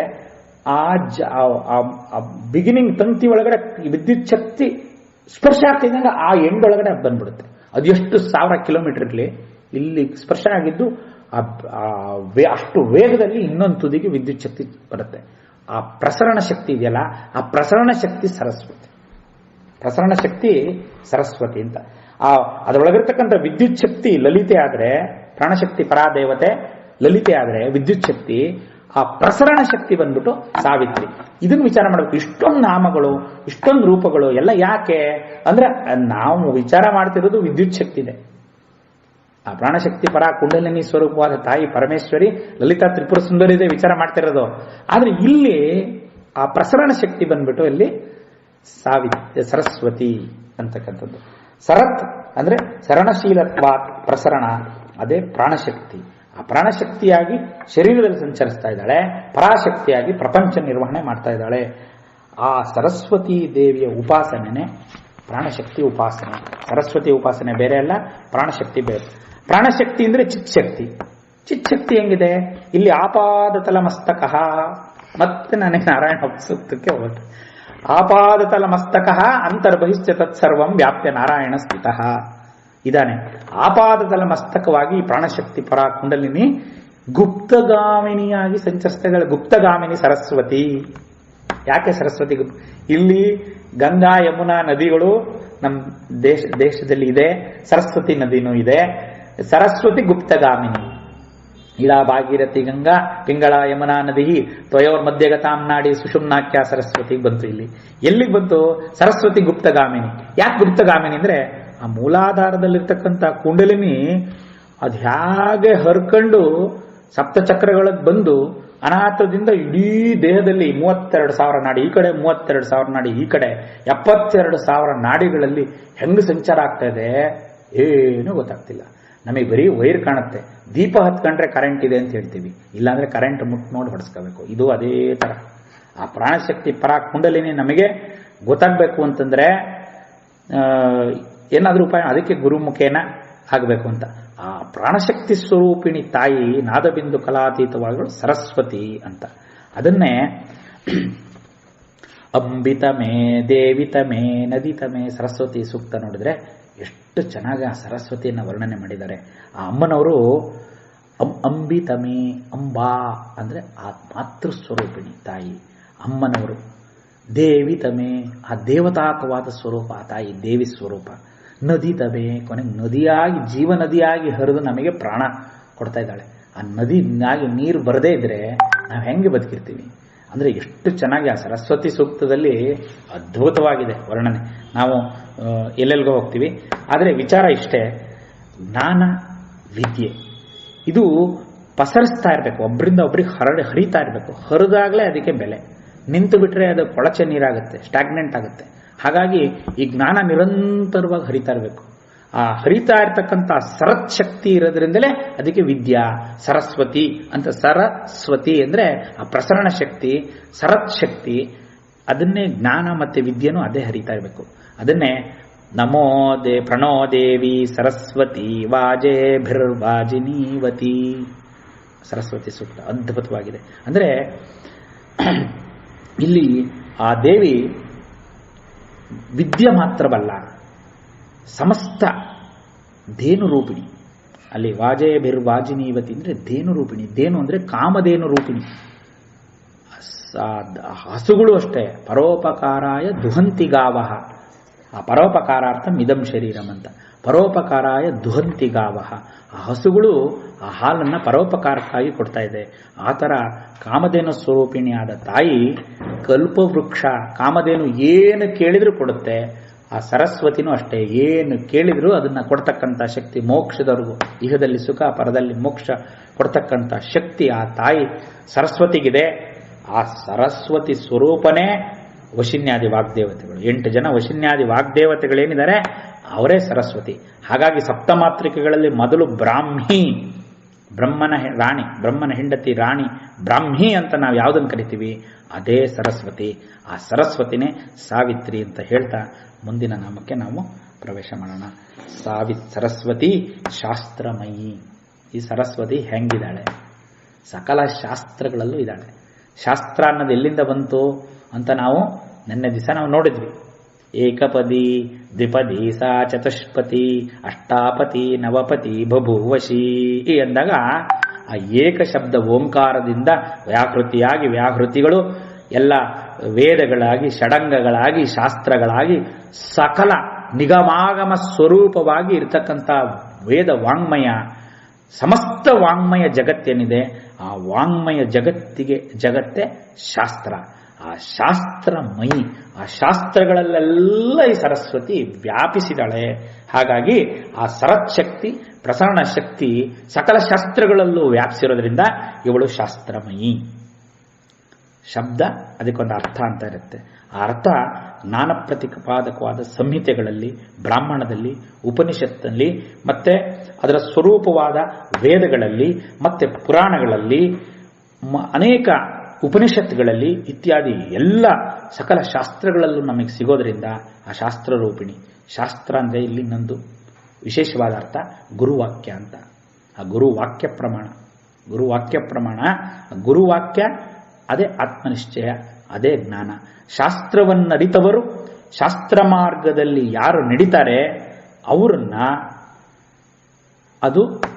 ಅವರನ್ನು ಅದು ಅಂದ್ರೆ ಅದನ್ನು ಬೋಧಿಸತಕ್ಕಂಥವರು ಗುರು. ಇಲ್ಲಿ ಆದ್ದರಿಂದ ಬುದ್ಧಿಗೆ ಆ ಶಾಸ್ತ್ರಜ್ಞಾನವನ್ನ ಪ್ರವಹಿಸ್ತಕ್ಕಂಥವಳು ಇವಳು ಆಗಿರೋದ್ರಿಂದ ಶಾಸ್ತ್ರಮಯಿ. ಅಂದ್ರೆ ಈ ರೀತಿ ಸತ್ಪುರುಷರು ಯಾರು ಶಾಸ್ತ್ರಬದ್ಧವಾಗಿ ಜೀವನವನ್ನು ನಡೆಸ್ತಾರೆ ಅವರನ್ನ ನಾವು ಶಾಸ್ತ್ರಿಗಳು ಅಂತ ಕರಿತೀವಿ. ಸರ್ವೇ ಸಾಮಾನ್ಯವಾಗಿ ಶಾಸ್ತ್ರಿಗಳು ಅಂತ ಕರಿತೀವಿ. ಇದು ರೂಢಿಯಲ್ಲಿ ಬಳಕೆ ಇರತಕ್ಕಂಥ ಪದ. ಆ ಪದಕ್ಕೆ ಎಷ್ಟು ಅರ್ಥ ಇದೆ ಅಂದ್ರೆ, ಶಾಸ್ತ್ರಿಗಳು ಯಾರಪ್ಪ ಅಂತಂದ್ರೆ ಈ ರೀತಿ ಶಾಸ್ತ್ರಮಯವಾಗಿರ್ತಕ್ಕಂಥ ಸರಸ್ವತಿಯನ್ನ ಅನುಸಂಧಾನ ಮಾಡಿ ಆ ಒಂದು ಸಕಲ ಶಾಸ್ತ್ರಬದ್ಧವಾಗಿ ಬರೀ ನುಡಿಯುವವರು ಅಲ್ಲ, ನಡೆಯುವವರೂ ಸಹ ಆಗಿರುವುದರಿಂದ ಶಾಸ್ತ್ರಬದ್ಧವಾಗಿ ಯಾರು ಜೀವನ ನಡೆಸ್ತಾರೋ ಅವರು ನಿಜವಾದ ಶಾಸ್ತ್ರಿಗಳು. ಪ್ರವೃತ್ತಿ ನಿವೃತ್ತಿ ಮಾರ್ಗವನ್ನು ತಿಳಿಸುವ ಅನುಶಾಸನವೇ ಶಾಸ್ತ್ರ. ಈ ಶಾಸ್ತ್ರದಲ್ಲಿ ವ್ಯಾಪಿಸಿರ್ತಕ್ಕಂಥವಳೆ ಶಾಸ್ತ್ರಮಯಿಯಾದ ಸರಸ್ವತಿ. ಅವಳನ್ನು ಉಪಾಸನೆ ಮಾಡಿ ಅನುಸಂಧಾನ ಮಾಡಿ ಆ ದಾರಿಯಲ್ಲಿ ನಡೀತಕ್ಕಂಥವ್ರು ಶಾಸ್ತ್ರಿಗಳು. ಮುಂದಿನ ನಾಮಕೋಣ. ಇಲ್ಲಿ ಶಾಸ್ತ್ರಮಯಿ ಗುಹಾಂಬ. ಈ ಶಾಸ್ತ್ರಮಯಿ ಅನ್ನೋದಕ್ಕೆ ನಾವು ಹಿಂದೆ ನಿಜಾಜ್ಞಾ ರೂಪ ನಿಗಮ ನೋಡಿದ್ವಿ. ಅದನ್ನು ನಾವು ಇಲ್ಲಿ ಸಮನ್ವಯ ಮಾಡ್ಕೋಬೇಕು. ಗುಹಾಂಬ ಇಲ್ಲಿ ಈಗ ತಕ್ಷಣನೇ ಇಲ್ಲಿ ಸಾವಿತ್ರಿ ಸರಸ್ವತಿ ಬಗ್ಗೆ ಒಂದು ವಿಚಾರ ಆಗ್ತಿದ್ದಂಗೆ ವಶಿನ್ಯಾದಿ ವಾಗ್ದೇವತೆಗಳು ಸೀದಾ ಪೂರ್ತಿ ಸೀನ್ ಚೇಂಜ್. ಈ ನಾಟಕದಲ್ಲಿ ಬೇರೆ ಸಡನ್ ಆಗಿ ಬೇರೆ ಸೀನಲ್ಲಿ ಪಿಕ್ಚರಲ್ಲಿ ಸ್ಟಾರ್ಟ್ ಆದಂಗೆ ಗುಹಾಂಬ ಅಂದ್ರೆ ಗುಹಾ ಅಂತಂದ್ರೆ ನಾವು ಮೊನ್ನೆ ನೋಡಿದ್ವಿ. ಗುಹಾ ಅಂದ್ರೆ ಸುಬ್ರಹ್ಮಣ್ಯ ಸ್ವಾಮಿ. ಆ ಸುಬ್ರಹ್ಮಣ್ಯ ಸ್ವಾಮಿಯ ತಾಯಿ. ಗುಹಾಂಬ ಅಂದ್ರೆ ಸುಬ್ರಹ್ಮಣ್ಯ ತಾಯಿ ಯಾಕೆ ಬಂದು ಇಲ್ಲಿ ಸಡನ್ ಆಗಿ ಅಂತ ಯೋಚನೆ ಮಾಡಬೇಕು. ಇಲ್ಲಿ ನೋಡೋಣ. ಇಲ್ಲಿ ಸ್ಕಂದ ದೇವಸೇನಾನಿ ಇದೆಲ್ಲ ನಾವು ನೆನ್ನೆ ನೋಡಿದ್ವಿ. ಅಂದ್ರೆ ಸರ್ವದೇವತಾ ನಾಯಕ ಸ್ಕಂದ. ಇವನು ಶಕ್ತ್ಯಾಯುಧ ವೇಲಾಯುಧವನ್ನು ಧರಿಸಿದ್ದಾನೆ. ಆ ಶಕ್ತ್ಯಾಯುಧನೇ ಜ್ಞಾನಶಕ್ತಿ ಆಯುಧ. ಅದು ಜ್ಞಾನಶಕ್ತಿ ಸ್ವರೂಪ. ಜ್ಞಾನ ಅಂದ್ರೆ ಶಿವಶಕ್ತಿ ಸ್ವರೂಪವಾದ ಆ ಶಕ್ತ್ಯಾಯುಧ ವೇಲಾಯುಧವನ್ನ ಅವನು ಧರಿಸಿದ್ದಾನೆ. ಅದಕ್ಕೆ ಅವನು ವೇಲ್ಮುರುಗನ್ ಅಂತ ಕರೀತಾರೆ. ಅವನು ಗುಹಾಂಬ ಅಂದ್ರೆ ಗುಹಾ ಅಂತಂದ್ರೆ ಇಲ್ಲ ಅರ್ಥ. ಗುಹಾ ಅಂದ್ರೆ ಜ್ಞಾನಾದಿ ದೇವತೆಗೆ ಗುಹಾ ಅಂತ ಕರೀತಾರೆ. ಸರಸ್ವತಿ ಗುಪ್ತಗಾಮಿನಿ ಅಂತ ಹೇಳಿದ್ವಿ. ಆ ಗುಪ್ತ ಅಂದ್ರೆ ಆ ಗುಪ್ತವೇ ಸರಸ್ವತಿನೇ ಗುಪ್ತ. ಆ ಗುಪ್ತಕ್ಕೆ ಗುಹಾ ಅಂತಂದ್ರೆ ಜ್ಞಾನಾದಿ ದೇವತೆ. ಅವನು ಬಾಲಸುಬ್ರಹ್ಮಣ್ಯ, ಅವನ್ನೇ ಗುರು ಗುಹಾ ಅಂತ. ಆ ಗುರು ಗುಹಾ ಅಂದ್ರೆ ತಮೋ ನಾಶನೇತಿ ತಾರಹ ಅಂತ. ಆ ತಾರಕಾಸುರನ ಸಂಹಾರ ಮಾಡೋದಕ್ಕಾಗಿ ಆವಿರ್ಭವಿಸಿರ್ತಕ್ಕಂಥ ಶಿವಶಕ್ತಿಯಾತ್ಮೈಕ್ಯ ಸ್ವರೂಪವಾದ ಕುಮಾರ. ಅವನು ಕುಮಾರ ಜನನ, ಅವನು ಷಣ್ಮುಖ ಅಂತ ಕರಿತೀವಿ. ಆ ಷಣ್ಮುಖ ತಮೋ ನಾಶನ ಅಂದ್ರೆ ತಾರಕಾಸುರ ನಾಶನ ಅಂದ್ರೆ ನಮ್ಮಲ್ಲಿರ್ತಕ್ಕಂಥ ತಮಸ್ಸನ್ನು ಹೋಗ್ಲಾಡಿಸ್ಬೇಕು. ತಮಸ್ಸು ಅಂದ್ರೆ ಏನು? ಅಜ್ಞಾನ. ಅಜ್ಞಾನವನ್ನು ನಾಶ ಮಾಡೋದು ಜ್ಞಾನ. ಹಾಗಾಗಿ ಇವನು ತಾರಕಾಸುರನ್ನ ವಧೆ ಮಾಡಿರ್ತಕ್ಕಂಥ ಕುಮಾರ ಅಷ್ಟೇ ಅಲ್ಲ, ಆ ನಮ್ಮಲ್ಲಿರ್ತಕ್ಕಂಥ ಅಜ್ಞಾನ ಅಂತಕ್ಕಂಥ ತಮ ಅಂದ್ರೆ ಅಂಧಕಾರವನ್ನು ನಾಶ ಮಾಡಿ ಸುಜ್ಞಾನ ಅಂತಕ್ಕಂಥ ಪ್ರಕಾಶವನ್ನು ದಯಪಾಲಿಸಿರೋದ್ರಿಂದ ಸರಸ್ವತಿ ಆದ್ಮೇಲೆ ಗುಹಾಂಬ ಇಟ್ಟಿರೋದಕ್ಕೆ ಅನ್ವಯ. ಇಲ್ಲಿ ಆ ಅಂಧಕಾರವನ್ನು ನಾಶ ಮಾಡ್ತಕ್ಕಂಥ ಶಕ್ತಿ. ಇನ್ನೊಂದು ನಾವು ಬಹಳ ಅದ್ಭುತ ಷಣ್ಮುಖ ಆರ್ಮುಗಂ ಅಂತ ಕರಿತೀವಿ. ಆರ್ಮುಖ ಷಣ್ಮುಖ. ಆ ಷಣ್ಮುಖನೇ ಷಟ್ಚಕ್ರ ಸ್ವರೂಪ. ಗಣಪತಿ ಹೇಳ್ಬೇಕಾದ್ರೆ ಮೂಲಾಧಾರ ಹೇಳಿದ್ವಿ, ಷಣ್ಮುಖ ಹೇಳ್ಬೇಕು, ಷಟ್ಚಕ್ರ ಹೇಳಿದ್ವಿ. ಆಜ್ಞಾಚಕ್ರದವರೆಗೆ ಆ ಪ್ರಾಣಶಕ್ತಿ ಪರ ಕುಂಡಲಿನಿ ಬರಬೇಕು ಅಂದ್ರೆ ಷಣ್ಮುಖರನ ಅನುಗ್ರಹ ಆಗಬೇಕು. ಅವನ ತಾಯಿ ಯಾರು? ಗುಹಾಂಬ. ಅವಳಿಗೆ ತಾಯಿ ಪಾರ್ವತಿ ಅಂದ್ರೆ ಪರಾಶಕ್ತಿ ಸ್ವರೂಪಿಣಿ. ಆಮೇಲೆ ಇನ್ನೊಂದು ರಹಸ್ಯ ಅಲ್ಲಿ ಷಣ್ಮುಖ ಅಂದ್ರೆ ಯೋಗ ಪರವಾಗಿ ಶಾಂಭವಿ ಮುದ್ರೆ, ಷಣ್ಮುಖಿ ಮುದ್ರೆ ಅಂತ ಹೇಳಿದ್ವಿ. ಆ ಷಣ್ಮುಖಿ ಮುದ್ರೆಯಿಂದ ಸಮಾಧಿ ಸ್ಥಿತಿ ಅಭ್ಯಾಸ ಮಾಡ್ತಕ್ಕಂಥ ಯೋಗಿಗಳು ಅದನ್ನು ಸೂಚಿಸುತ್ತೆ ಇಲ್ಲಿ. ಅದರ ತಾಯಿ ಅಂದರೆ ಅವರಿಗೆ ತಾಯಿ ಅಂದರೆ ಗುಹಾಂಬ, ಅದು ಗುಹ್ಯ ರಹಸ್ಯ ಅದು. ಹಾಗಾಗಿ ಅದು ಗುರುಮುಖಿಯನ್ನು ತಿಳಿಬೇಕು, ಅದು ಗುರುಗುಹ. ಆ ಗುರುಗುಹನ ಅನುಗ್ರಹ ನಮ್ಗಾಗಬೇಕು. ಗುಹ ಅಂದರೆ ಇಲ್ಲಿ ಇನ್ನೊಂದು ಅರ್ಥ ಬ್ರಹ್ಮ ಅಂತ ಒಂದು ಅರ್ಥ ಇದೆ. ಅಂದರೆ ಗುರು ಅಂದರೆ ಯಾರು ಅಂದರೆ ಆ ನಿಜ ಓಂಕಾರದ ನಿಜ ಅರ್ಥವನ್ನು ಬೋಧಿಸ್ತಕ್ಕಂಥವನು ಗುರು ಅಂತ. ಓಂಕಾರ ಯಾರು? ಸರಸ್ವತಿ ಓಂಕಾರ ಸ್ವರೂಪಿಣಿ ಅಂತ ನಾವು ನೋಡಿದ್ವಿ. ಆ ಓಂಕಾರ ಸ್ವರೂಪಿಣಿಯಾದ ಸರಸ್ವತಿ ಆ ಓಂಕಾರದ ನಿಜಾರ್ಥವನ್ನು ಬೋಧಿಸ್ತಕ್ಕಂಥವನು ಗುರು. ಗುರುನೇ ಗುರುಗುಹ, ಗುರುಗುಹ ಅಂತ ಕರಿತೀವಿ. ಅವನು ಗುರುಗುಹ. ಅವನು ಯಾರಿಗೆ ಗುರು? ಬರೀ ಅವನು ಕುಮಾರ ಗುರು ಬರೀ ನಮಗೆ ಅಲ್ಲ, ಆ ಬ್ರಹ್ಮನಿಗೂ ಗುರು, ಶಿವನಿಗೂ ಗುರು. ಆದ್ರಿಂದ ಕುಮಾರ ಗುರುವೇ ನಮಃ ಅಂತ ಒಂದು ನಾಮ ಬರುತ್ತೆ. ಆ ಕುಮಾರನೇ ತಂದೆಗೆ ಗುರು ಆದ. ಅವನು ಹೆಂಗ್ ಗುರು ಆದ ಅಂದ್ರೆ ಪರಬ್ರಹ್ಮ ಈ ಒಂದು ತೇಜಪುಂಜವಾದ ಪ್ರಕಾರವಾದ ಡೈನಮಿಕ್ ಎನರ್ಜಿ ಅಂತ ಹೇಳಿದ್ವಿ ನಾವು. ಷಣ್ಮುಖ ಅಂತಂದ್ರೆ ಆ ಡೈನಮಿಕ್ ಎನರ್ಜಿ ಇರ್ತಕ್ಕಂಥ ಆ ಸ್ವರೂಪವನ್ನು ನೋಡಿದ ತಕ್ಷಣ ಬ್ರಹ್ಮನಿಗೆ ಆಶ್ಚರ್ಯ ಆಗುತ್ತೆ. ಅಬ್ಬಾ ಎಂತ ಇದು, ಏನು ತೇಜಸ್ಸು, ಏನು ಕಳೆ. ಸುಮ್ಮನೆ ಮಕ್ಕಳಿಗೆ ತೀಟೆ ಮಾಡೋಣ ಅಂತ ಓಂಕಾರ ಅಂದರೆ ಏನು ಅಂತ ಕೇಳ್ತಾನೆ ಸುಮ್ಮನೆ. ಓಂಕಾರನ ಅದು ಹಾಗೆಲ್ಲ ಹೇಳೋಕ್ಕಾಗಲ್ಲ. ಆ ಓಂಕಾರನ ನಿನಗೆ ಹೇಳಬೇಕು ಅಂತಂದರೆ ನೀನು ನನಗೆ ಮೊದಲು ಶಿಷ್ಯ ಆಗಬೇಕು. ಶಿಷ್ಯ ಆಗು ಹೇಳ್ತೀನಿ ಅಂತ. ಆಯಿತು ಅಂತಾನೆ. ಶಿಷ್ಯ ಏನಾಗಬೇಕು? ಇವನು ಕುಮಾರ ಕೆಳಗಡೆ ಇದ್ದಾನೆ, ಬ್ರಹ್ಮ ಮೇಲೆ ಇದ್ದಾನೆ. ಶಿಷ್ಯ ಆಗಬೇಕು ಅಂದ್ರೆ ಏನು ಮಾಡಬೇಕು? ಶಿಷ್ಯ ಗುರು ಮೇಲೆ ಇರಬೇಕು, ಶಿಷ್ಯ ಕೆಳಗಿರಬೇಕು. ತಕ್ಷಣನೇ ಏನು ಮಾಡ್ತಾನೆ? ಅವನು ಎತ್ತಿ ಪಾಪ ಮಗು ಅಲ್ವೇ ತೆಗೆದು ತೊಡೆ ಮೇಲೆ ಕೂರಿಸ್ಕೊತಾನೆ. ಪಕ್ಕದಲ್ಲಿ ಕೂರಿಸ್ಕೊತಾನೆ ಬ್ರಹ್ಮ. ಪಕ್ಕದಲ್ಲಿ ಕೂರಿಸ್ಕೊಂಡಾಗ ಪರಬ್ರಹ್ಮನಿಗೆ, ಆ ಪ್ರಣವ ಸ್ವರೂಪವಾದ ಬ್ರಹ್ಮನಿಗೆ, ಸೃಷ್ಟಿಕರ್ತ ಬ್ರಹ್ಮನಿಗೆ ಇವನು ಆ ಓಂಕಾರದ ಮಹಾತ್ಮ ಹೇಳ್ಕೊಡ್ತಾನೆ. ಓಂಕಾರ ಬೋಧನೆ ಮಾಡ್ತಾನೆ, ಗುರುವಾಗಿ ಬೋಧನೆ ಮಾಡ್ತಾನೆ. ಹಾಗಾಗಿ ಅವನು ಬ್ರಹ್ಮಗುರು. ಪಕ್ಕದಲ್ಲಿ ಪರಮೇಶ್ವರ ಶಿವ ಕೂತಿರ್ತಾನೆ. ಮಗ ಅಲ್ವೇ, ಏನಪ್ಪ ಅದು ಸಮಾಚಾರ ಅಂತಾನೆ. ನೋಡು ಏನೋ ಕೇಳ್ದ ಹೇಳ್ತಾ ಇದ್ದೀನಿ ಅಂತ. ಏನು ಕೇಳಿದ್ರು ಅಂದ್ರೆ ಓಂಕಾರದ ಬಗ್ಗೆ ಹೇಳಿದೆ. ಹೌದೇ, ನನಗೂ ಗೊತ್ತಿಲ್ಲ, ಅದೇನು ಹೇಳು ಅಂತಾನೆ. ಬಾ ನಿಂಗೂ ಹೇಳ್ತೀನಿ ಅಂತ ಅವನಿಗೂ ಕಿವಿನಲ್ಲಿ ಓಂಕಾರದ ಬಗ್ಗೆ ವಿಶೇಷವಾಗಿ ಉಪದೇಶ ಮಾಡ್ತಾನೆ. ಆದರೂ ಆ ಪರಮಶಿವ ಜ್ಞಾನಿಗಳ ಒಂದು ಲಕ್ಷಣನೇ ಅದು. ಮಗ ಆಗಲಿ ಯಾರಾಗಲಿ ಅವರು ಯಾವುದಾದ್ರೂ ಒಂದು ಸದ್ವಿಚಾರವನ್ನು ಹೇಳಿದರೆ ಗುರುವಾಗಿ ಅದನ್ನು ಸ್ವೀಕರಿಸ್ತಾರೆ. ಅಂತ ಗುಣ ಇರೋತ್ತಿಗೆ ಅವರು ಪರಮಾತ್ಮ ಪರಮೇಶ್ವರ. ಅವನ್ನ ಯಾಕೆ ಪರಮೇಶ್ವರ ಅಂತ ಕರಿತೀವಿ ಅಂದರೆ ಅವ್ರಿಗೆ ಆ ಬೇಗ ಇವನು ನನ್ನ ಮಗ, ಇವನ ಹತ್ರ ನಾನು ಕಲಿಯೋದು ಅದು ಇಲ್ಲವೇ ಇಲ್ಲ. ಒಂದು ವಿಚಾರವನ್ನು ಯಾರೊಬ್ರು ತಿಳಿಸ್ತಾರೆ ಅಂದರೆ ಅದನ್ನ ಗುರುವಾಗಿ ಅವನನ್ನು ಗುರು ಮಾಡ್ಕೊಂಡು ಅದಕ್ಕೆ ಕುಮಾರ ಗುರುವೇ ನಮಃ. ಸುಬ್ರಹ್ಮಣ್ಯ ಸಾಮಾನ್ಯ ಅಲ್ಲ, ಕುಮಾರ ಗುರು ಅವನು. ಯಾವುದಕ್ಕೆ ಅಂದರೆ ಅಲ್ಲಿ ಒಳಗಡೆ ಆ ಸರಸ್ವತಿ ವಿದ್ಯೆ ಇದೆ. ಆ ವಿದ್ಯೆ ಯಾರಿರುತ್ತೆ ಅವನ್ನ ನಾವು ಗುರು ಅಂತ ಕರಿತೀವಿ. ಹಾಗಾಗಿ ಕುಮಾರ ಗುರುವೇ ನಮಃ. ಗುರು ಅಂತ, ಗುಹ ಅಂದರೆ ಜ್ಞಾನ, ಆ ಬ್ರಹ್ಮಜ್ಞಾನ. ಗುಹ ಅಂದರೆ ಬ್ರಹ್ಮಜ್ಞಾನ. ಆ ಬ್ರಹ್ಮಜ್ಞಾನವನ್ನು ಕಲಿಸ್ತಕ್ಕಂಥ ಆ ತಾಯಿ ಅವಳು ಗುಹಾಂಬ. ಇಲ್ಲಿ ಗುಹೆಯಲ್ಲಿ ಇನ್ನೊಂದು ಅರ್ಥ ನಾವು ಶಾರೀರಿಕವಾಗಿ ನೋಡಿದರೆ ಗುಹೆ ಇದು. ಈ ಗುಹೆ ಒಳಗಡೆ ಜೀವ ಇದ್ದಾನೆ. ಆ ಜೀವ ಮಾಯೆಯಿಂದ ಆವರಿಸಿದ್ದಾನೆ. ನಾವಿಲ್ಲಿ ಮೋಹಿನಿ ಮಾಯಾ ಎಲ್ಲ ನೋಡಿದ್ವಿ. ಆ ಹಿನ್ನೆಲೆಯಲ್ಲಿ ನೋಡಬೇಕು. ಆ ಮೋಹಿನಿ ಮಾಯಾ ಸ್ವರೂಪವಾಗಿ ಆವರಿಸ್ತಿರ್ತಕ್ಕಂಥ ಮಾಯೆ, ಆ ಮಾಯೆ ಹೋಗಬೇಕು ಅಂತಂದ್ರೆ ನಾವು ಎಲ್ಲಿ ಆ ಮಾಯೆಯಿಂದ ಆವರಿಸಿ ಅದೆಲ್ಲಿದೆ ಅಂದರೆ ಗುಹ್ಯವಾಗಿ ಇಲ್ಲಿ ಗುಹ, ಈ ಹೃದಯ ಗುಹೆ ಒಳಗಡೆ ಇದ್ದಾಳೆ ಆ ತಾಯಿ. ಅಂದರೆ ಅಲ್ಲಿ ಇಲ್ಲಿದೆ ಅಂತ. ಗುಹಾಂಬ ಅಂದರೆ ಆ ತಾಯಿ. ಇನ್ನೊಂದು ಷಣ್ಮುಖನ ಜನನಕ್ಕೆ ಹೋಗೋಣ ನಾವು. ಆ 9 ಜನ ದಾದಿಯರು ಸ್ಕಂದಾಂಬ ಅಂತ ಕರೀತಾರೆ. ಆ 9 ಜನ ದಾದಿಯರು ಈ ಶರವಣ ಭವದಲ್ಲಿ ಇರ್ತಕ್ಕಂಥ ಶಿವಶಕ್ತ್ಯಾತ್ಮಕವಾದ ಸ್ವರೂಪ, ಆ ಸ್ವರೂಪವನ್ನು ಪೋಷಿಸ್ತಾರೆ. 14 ತಿಂಗಳುಗಳ ಕಾಲ ಆ 9 ಜನ ದಾದಿಯರು ಎಳೆದು ಪೋಷಿಸ್ತಾರೆ. ಅವ್ರು ಯಾರು ಅಂತ ನೋಡೋಣ. ಸ್ಕಂದ, ಸ್ಕಂದಾಪಸ್ಮರ, ಶಕುನ, ರೇವತಿ, ಪೂತನ, ಅಂಧಪೂತನ, ಶತಪೂತನ, ಮುಖಕುಂಡಿ, ನೈಗಮೇಯ ಅಂತಕ್ಕಂಥ 9 ಜನ ಗುಹಾಂಬರು. ಅಂದರೆ ಆ ತಾಯಿಯಿಂದ ಹೊರಟು ಬಂದಿರತಕ್ಕಂಥ ಶಕ್ತಿ ಸ್ವರೂಪಿಗಳು ಈ ಗುಹನನ್ನ 14 ತಿಂಗಳು ರಕ್ಷಿಸ್ತಾರೆ. ಆವಾಗ ಪರಿಪೂರ್ಣವಾದ ಒಂದು ಮಗು ಕುಮಾರ ಜನನ ಆಗುತ್ತೆ. ಆ ಕುಮಾರನ್ ಆಗ ಆ ತಾಯಿ ಅದನ್ನು ಎತ್ಕೊಂಡು ಅದಕ್ಕೆ ರಕ್ಷಣೆ ಕೊಡ್ತಾಳೆ. ಆವಾಗ ಅವಳು ಗುಹಾಂಬ. ಆ ಗುಹಾಂಬ ಈ 9 ಜನ ದೇವತೆಗಳು.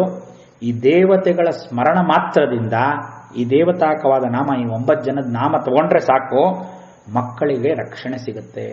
ಮಕ್ಕಳಿಗೆ ಬಾಲಾರಿಷ್ಟಾದಿ ಯಾವುದಾದ್ರೂ ವ್ಯಾಧಿ ಸ್ವರೂಪವಾದ ಏನೇ ಬಾಧೆ ಇರ್ಬೋದು, ಮಕ್ಕಳು ಸುಮ್ಮನೆ ಹಠ ಮಾಡೋದು, ಗಲಾಟೆ ಮಾಡೋದು ಎಲ್ಲ ಮಾಡಿದಾಗ ಈ 9 ಸ್ಕಂದ ಮಾತೃಕೆಗಳು, 9 ಜನ ಸ್ಕಂದ ಮಾತೆಯರನ್ನ, ಸ್ಕಂದಾಂಬ ಇವ್ರನ್ನ ನಾವು ಸ್ಮರಿಸಿದ್ರೆ ಆ ಮಕ್ಕಳಿಗೆ ಇರ್ತಕ್ಕಂಥ ಬಾಲಾರಿಷ್ಟಗಳು, ದೋಷಗಳು ನಿವಾರಣೆ ಆಗುತ್ತೆ ಅಂತ ಒಂದು. ಇನ್ನೊಂದು, ಈ 14 ತಿಂಗಳು ಈ ಗುಹಾಂಬ ಇವನನ್ನು ರಕ್ಷಣೆ ಮಾಡಿರತಕ್ಕಂಥ ಒಂದು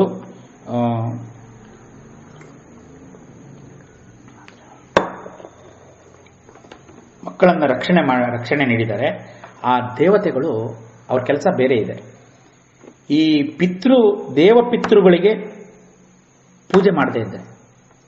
ಪಿತೃದೇವ ಮನುಷ್ಯಾಣ ಅಪಕಾರ, ಪಿತೃದೇವತೆಗಳಿಗೆ ಅಪಕಾರ ಮಾಡಿದ್ರೆ ಈ 9 ಜನ ಶಕ್ತಿ ದೇವತೆಗಳು, ಗುಹಾಂಬರು ಗ್ರಹಗಳಾಗಿ ನಮ್ಮನ್ನು ಪೀಡಿಸ್ತಾರೆ ಅಂತಲೂ ಇದೆ. ಅಂದರೆ ಇವ್ರನ್ನ ದೇವತೆಗಳು ಇವ್ರನ್ನ ಅನುಷ್ಠಾನ ಇವ್ರನ್ನ ಅನುಗ್ರಹಿತರಾದರೆ ಮಕ್ಕಳಿಗೆ ಒಳ್ಳೆಯದಾಗತ್ತೆ. ಆದರೆ ಯಾರು ಪಿತೃ ಕಾರ್ಯಗಳನ್ನು ಸರಿಯಾಗಿ ಮಾಡಲ್ಲ ಅವರಿಗೆ ಈ 9 ಜನ ಗ್ರಹಗಳಾಗಿ ಪೀಡಿಸ್ತಾರೆ ಅಂತ. ಈ ಬಾಲಗ್ರಹ ಅನುಗ್ರಹ ಬರಬೇಕಾದ್ರೆ ಆ ಬಾಲಸುಬ್ರಹ್ಮಣ್ಯನನ್ನು ನಾವು ಆರಾಧನೆ ಮಾಡಬೇಕು. ತಾರಕಾಸುರ ತತ್ವದಲ್ಲಿ ಅಜ್ಞಾನವನ್ನು ಹೋಗಲಾಡಿಸಲು ಷಣ್ಮುಖಿ ಮುದ್ರೆಯಿಂದ ಮಾಡ್ತಕ್ಕಂಥ ಅಭ್ಯಾಸ ಇದಾಗಿದೆ.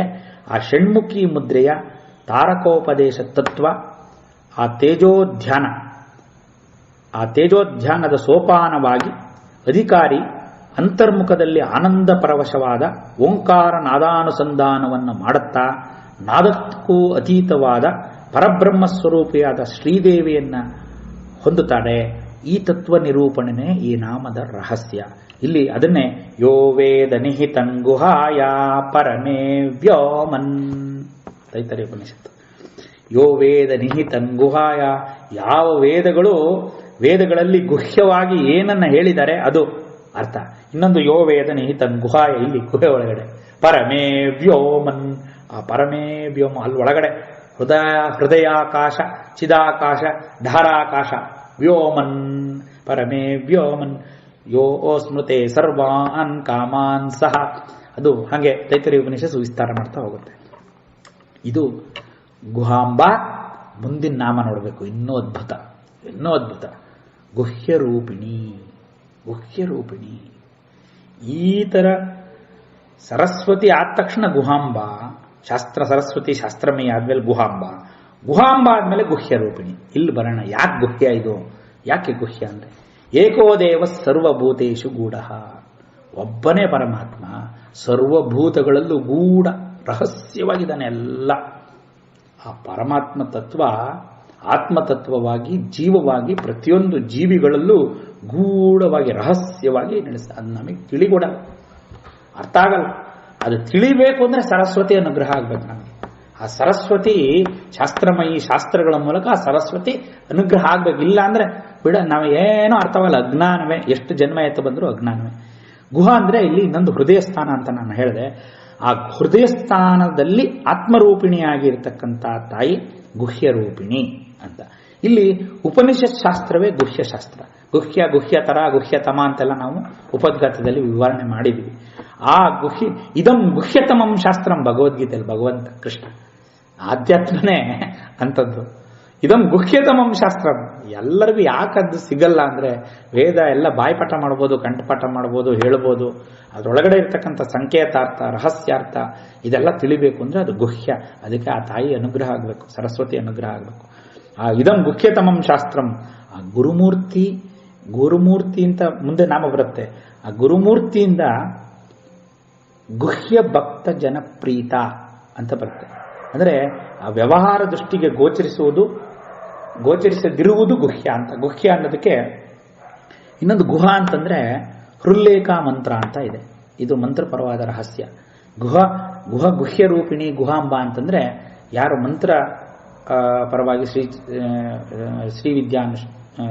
ಶ್ರೀವಿದ್ಯೆಯನ್ನ ಅನುಸರಣೆ ಮಾಡ್ತಿದ್ದಾರೆ ಅವ್ರಿಗೆ ಚೆನ್ನಾಗಿ ಅರ್ಥ ಆಗುತ್ತೆ. ಅಲ್ಲಿ ಗುಹ ಅಂತಂದ್ರೆ ಇಲ್ಲಿ ಹೃಲ್ಲೇಖ ಮಂತ್ರ ಅಂತ. ಹೃಲ್ಲೇಖ ಮಂತ್ರ ಅಂದ್ರೆ ಅದು ಹೀಂಕಾರ, ಹ್ರೀಮೇ ಲಯಕಾರಿಣಿ. ಆ ಗುಹಾ ಅಂತಂದ್ರೆ ಇನ್ನೊಂದು ಲಜ್ಜಾ, ರಮಣ ಲಂಪಟ ಬಂದ ಲಜ್ಜಾ, ಇವಳ ಸ್ವರೂಪ ಲಜ್ಜಾ. ಯಾಕೆ ಅಂತಂದ್ರೆ ಆ ಒಂದು ಗೃಹಲೋಕ, ಹೃದಯ ಲೋಕಕ್ಕೆ ತೆಗೆದುಕೊಂಡು ಹೋಗ್ತಕ್ಕಂಥದ್ದು. ಹ್ರೀಂಕಾರದಲ್ಲಿ ಅಂತರ್ಯಾಮಿಯಾಗಿ ಗುಪ್ತವಾಗಿ ಇರುವುದರಿಂದ ಇದು ಗುಹ್ಯ ರೂಪಿಣಿ. ಹ್ರೀಂಕಾರ ಸ್ವರೂಪಿಣಿ ಒಳಗಡೆ ಗುಹ್ಯವಾಗಿ ಇರುವುದರಿಂದ ಗುಹ್ಯ ರೂಪಿಣಿ.